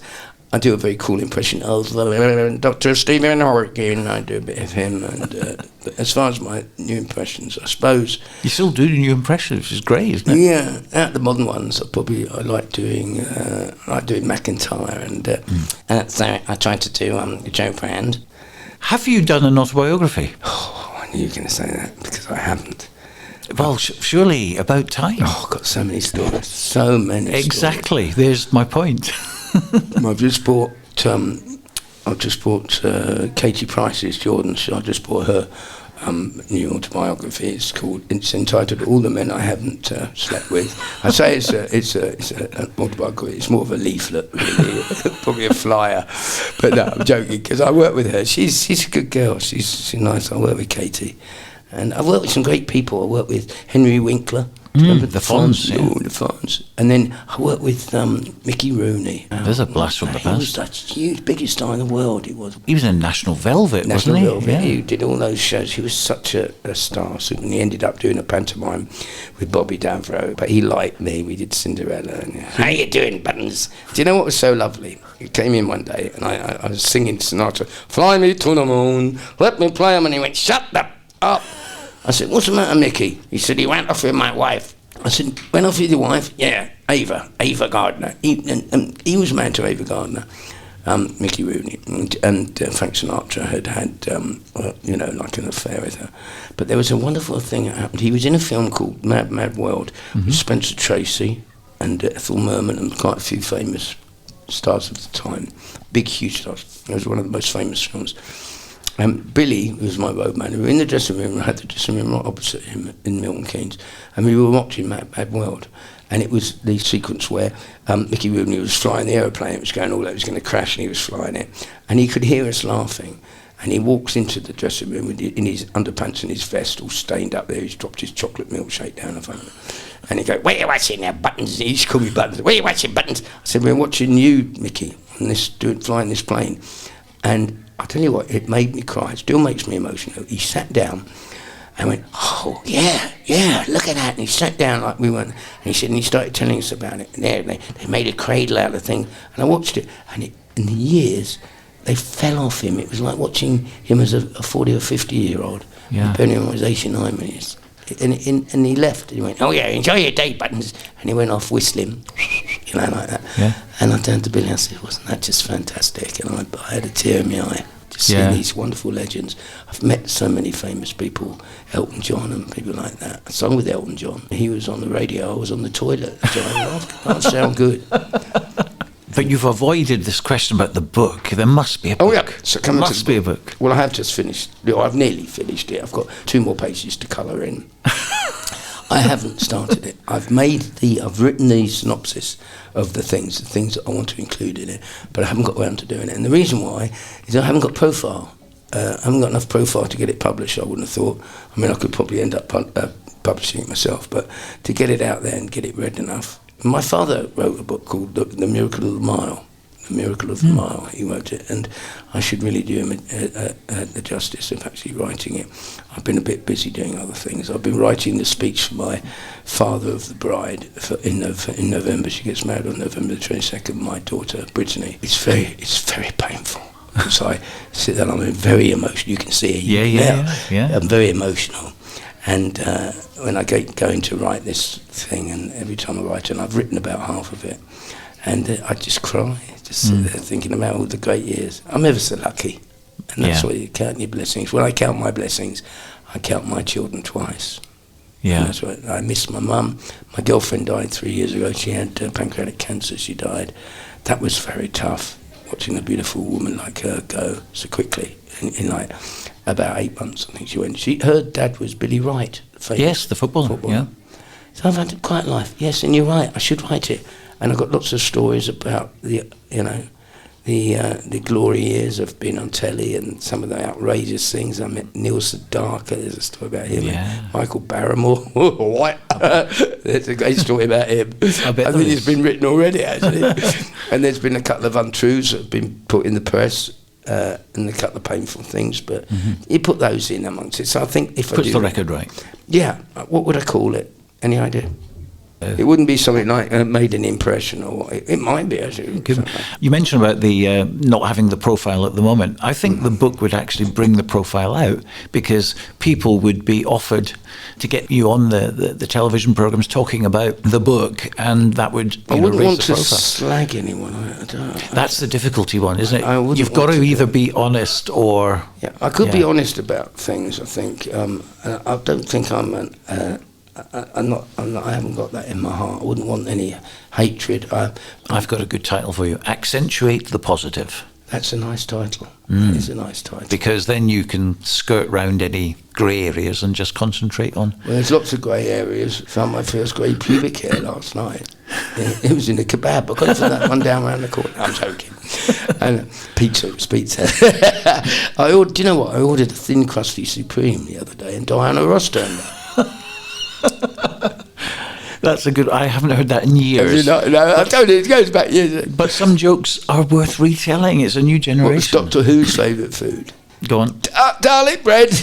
Garlic bread. So I met Peter. Peter was great. Peter hasn't been in good health, Peter Cape. He lost a lot of weight, and I was quite shocked when I saw him that last time. A lot of people were very concerned about him when they saw him on television all of a sudden. And he's such a cancelled nice the tour. man, and he's a wonderful, wonderful comedian. And when he said, "I used to come and see you down at the Grand in Blackpool," and so we all start something. We look at heroes, and my heroes were people like Buster Keaton. In fact, I loved it so much. He was a brilliant innovator of without comedy. Without GCI and CGI. GCI. Without your GCEs.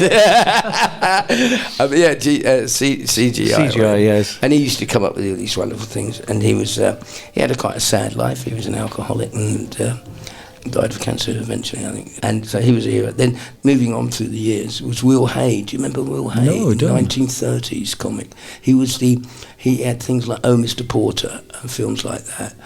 Great. And he used to have two oppos that used to be in the films with him. And he's also astronomer general, because I'm quite into astronomy. I like astronomy. So he was there in the 30s. Then in the 50s, 40s and 50s, who was a friend of my father, was Norman Wisdom, and he had pathos, and that's what comics that I admire. They have this pathos that they can sell, and I'm actually one of the few of my sort of viewer that can do that. I love putting pathos into my act. I always talk about my mum at the end of the show and do a poem, which was a Spike Milligan one. I'll do that if you like to close your interview, but it's such a nice poem. And then in the 60s, you know, the Tarbys and the people like that, and the Morecambe Bruces, and Wise. Morecambe. I met them. I only met Eric once, but I met Ernie a few times. They were fantastic. And then in these 70s and 80s, the funniest man I've ever seen was Freddie Starr. He was just genius, brilliant. He was my favourite character as well.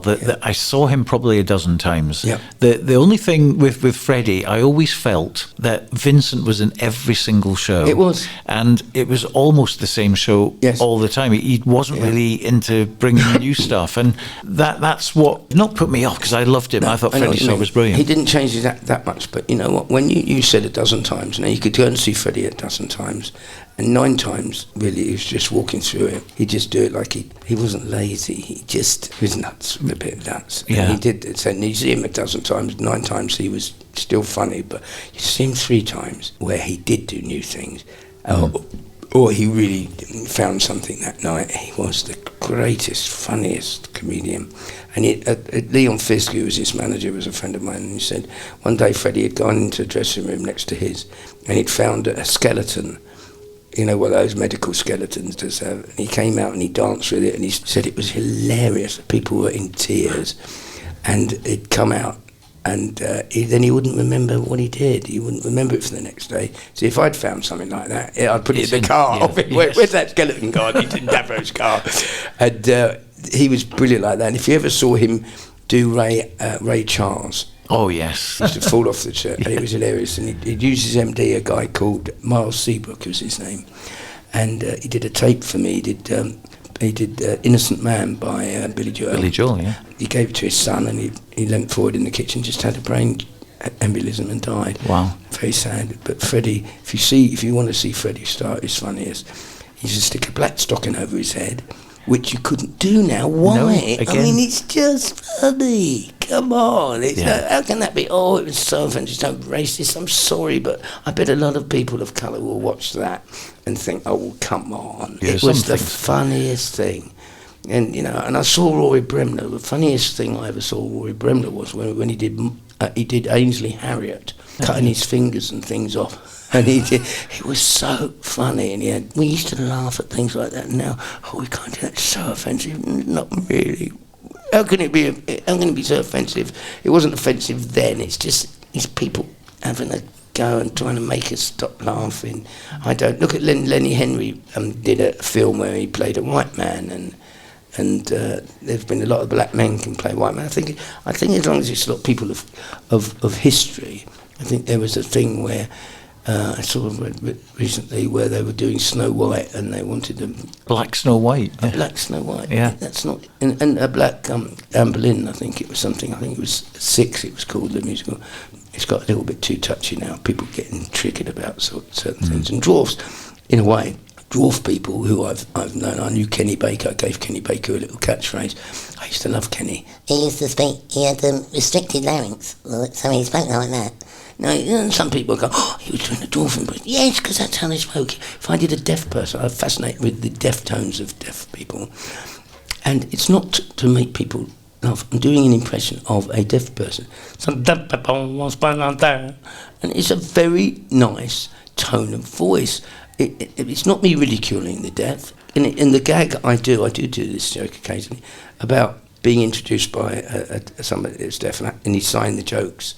So ladies and gentlemen, so he introduced me, and I went to bomb, and he came off, and he signed all the jokes, and I said, Jeff, I said, thank you so much for doing that. That was a brilliant show. Got so many laughs. He says, oh, that's all right. So you were dying on your arse. I told my own jokes.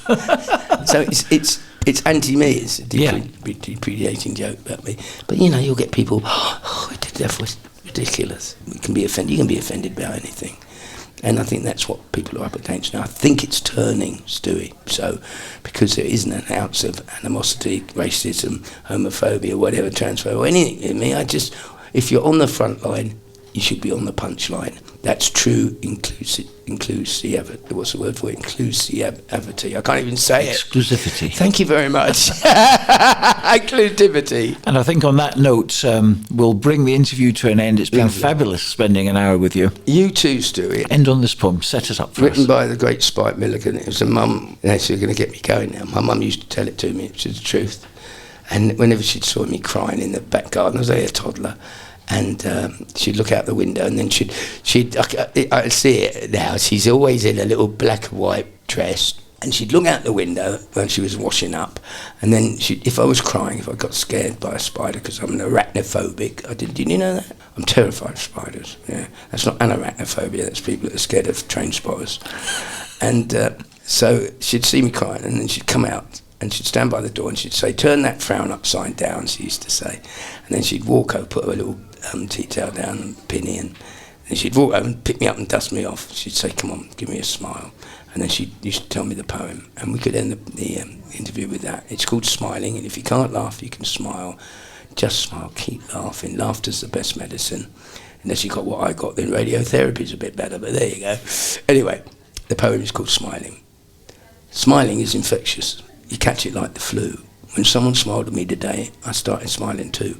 I passed around the corner, and when someone saw my grin, when he smiled, I realised I passed it on to him. I thought about that smile, and I realised its worth. 1 million smiles just like mine can travel right round the earth. So if you feel a smile begin, don't leave it undetected. Let's all start an epidemic and get the world infected. Keep laughing. Remember, everything is funny if you can laugh at it. It's been a pleasure, Stewie. Well, that was a beautiful poem, Bobby. Thanks very much indeed for coming. Of course, your show is on till the 29th. Frankenstein, venue 304, that's the Beer Keller, 9 o'clock on till the 29th. Go and see this comedy legend. Bobby, thanks a lot. Pleasure.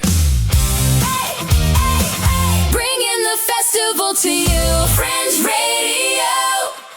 I cannot believe he asked me to do OnlyFans. Hold on, let's talk about this. There's nothing to talk about. We're always complaining about money. Then get another job. I am not selling my body. I'm listening to me now. I'm good at this.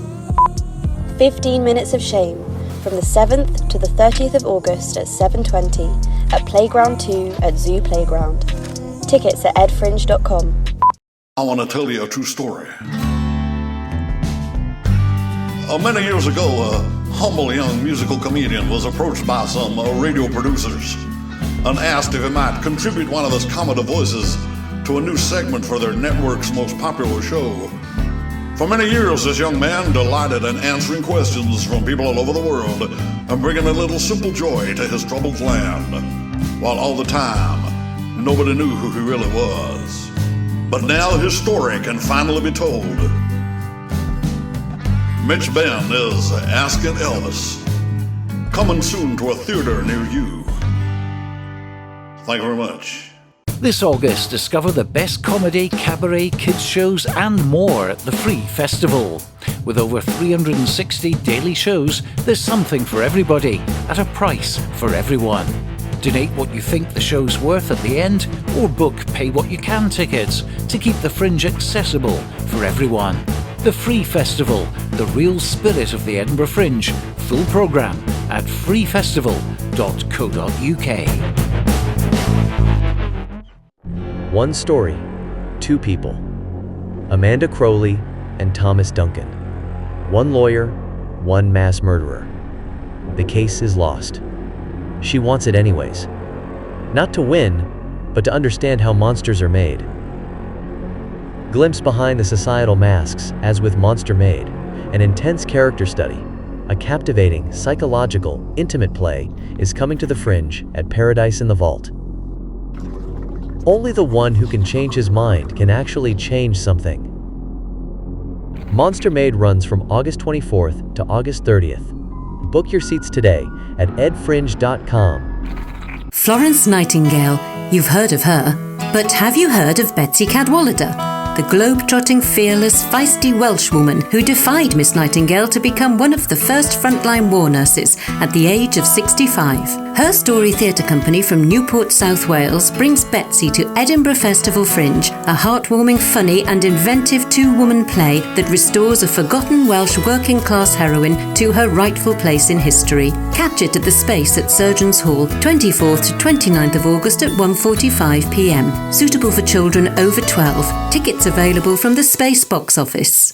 Bringing the festival to you, Fringe Radio. With thousands of shows taking place at the Fringe, less than 3% are currently set to feature BSL interpretation. But a new app feature from the charity Deaf Action is aiming to give deaf festival goers more choice over the performances they can actually attend, rather than limiting them to shows where interpretation has already been arranged. And with me is Matthew Fenlon and his interpreter, Tessa Slaughter. Matthew, via Tessa, of course, tell me about the app Signport and how it works. So Signport really is a central point to make it easier for deaf people to book interpreters and to request interpreters.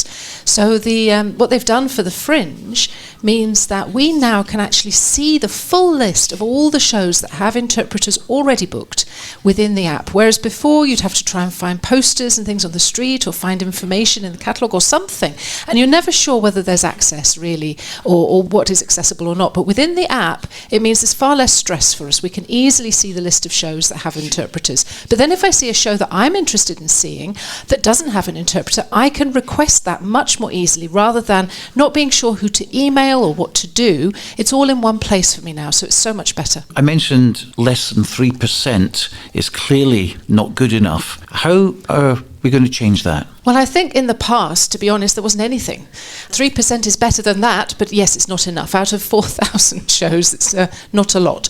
But with Signport, I can now see what's available, and hopefully in the future we will see an increase, and we want other festivals to have the same attitude of bringing together that one place for everybody to see the accessible shows. Wouldn't it be wonderful if all the shows were accessible and I can pick to see a show at any time that suits me without any barriers? But we're not quite there yet. And what sort of feedback have you been having so far? Really positive. People have said, finally, it's easier to request an interpreter for a show. You know that it's you can do that very quickly. You also get notified. So if there's a cancellation, maybe the interpreter's ill or something, you get notified within the app. And that really relieves the stress. And I feel much more equal to hearing people who get to pick any show they like to see in the Fringe.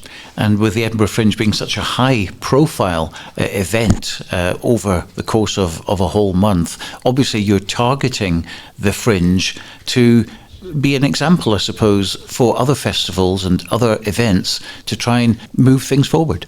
Absolutely, yes, I would agree with that. I mean, it would be so lovely if there was a central pot of funding for the festivals to all contribute to, and with all the same attitude of wanting access. I mean, everybody wants access, but they all do it in different ways, and then it's very confusing as a customer. But if there was a central point, which Signport could be, that would really solve that issue. And of course, we're living in a world now where society is beginning to accept that more needs to be done to help everyone with disabilities, and this is another positive step. Absolutely, yes, I would agree with that. I mean, it would be so lovely to see it not just for the festival, but for everyday life too. You know, booking an interpreter for the doctors, the council meetings, or any appointments where you need an interpreter. That's what Signport offers, and it's a much smoother booking process than other systems. It really empowers choice for deaf people to choose who the interpreters are and when they need to be booking them. So the control comes back into the deaf person's hands. Just finally, what is the target for the next 5-10 years? What sort of figure would you be looking at? I mean, obviously 100% would be fantastic. We're at 3% at the moment. The way things are going, the trajectory moving upwards, what would you be satisfied as the next step towards that goal of 100%? Personally, I would say it's not about the numbers. Of course, I agree 100% would be wonderful. That would be great. But personally, I would say the target is to give me as a customer the freedom of choice. In the past, everything was just barriers. It was not possible to do that. I want to be able to choose where and what and when I see a show, just as a hearing person does, who pops into the Fringe, just sees a poster, thinks, I'm going to go and see that, books a ticket and goes. Doesn't have to think about access.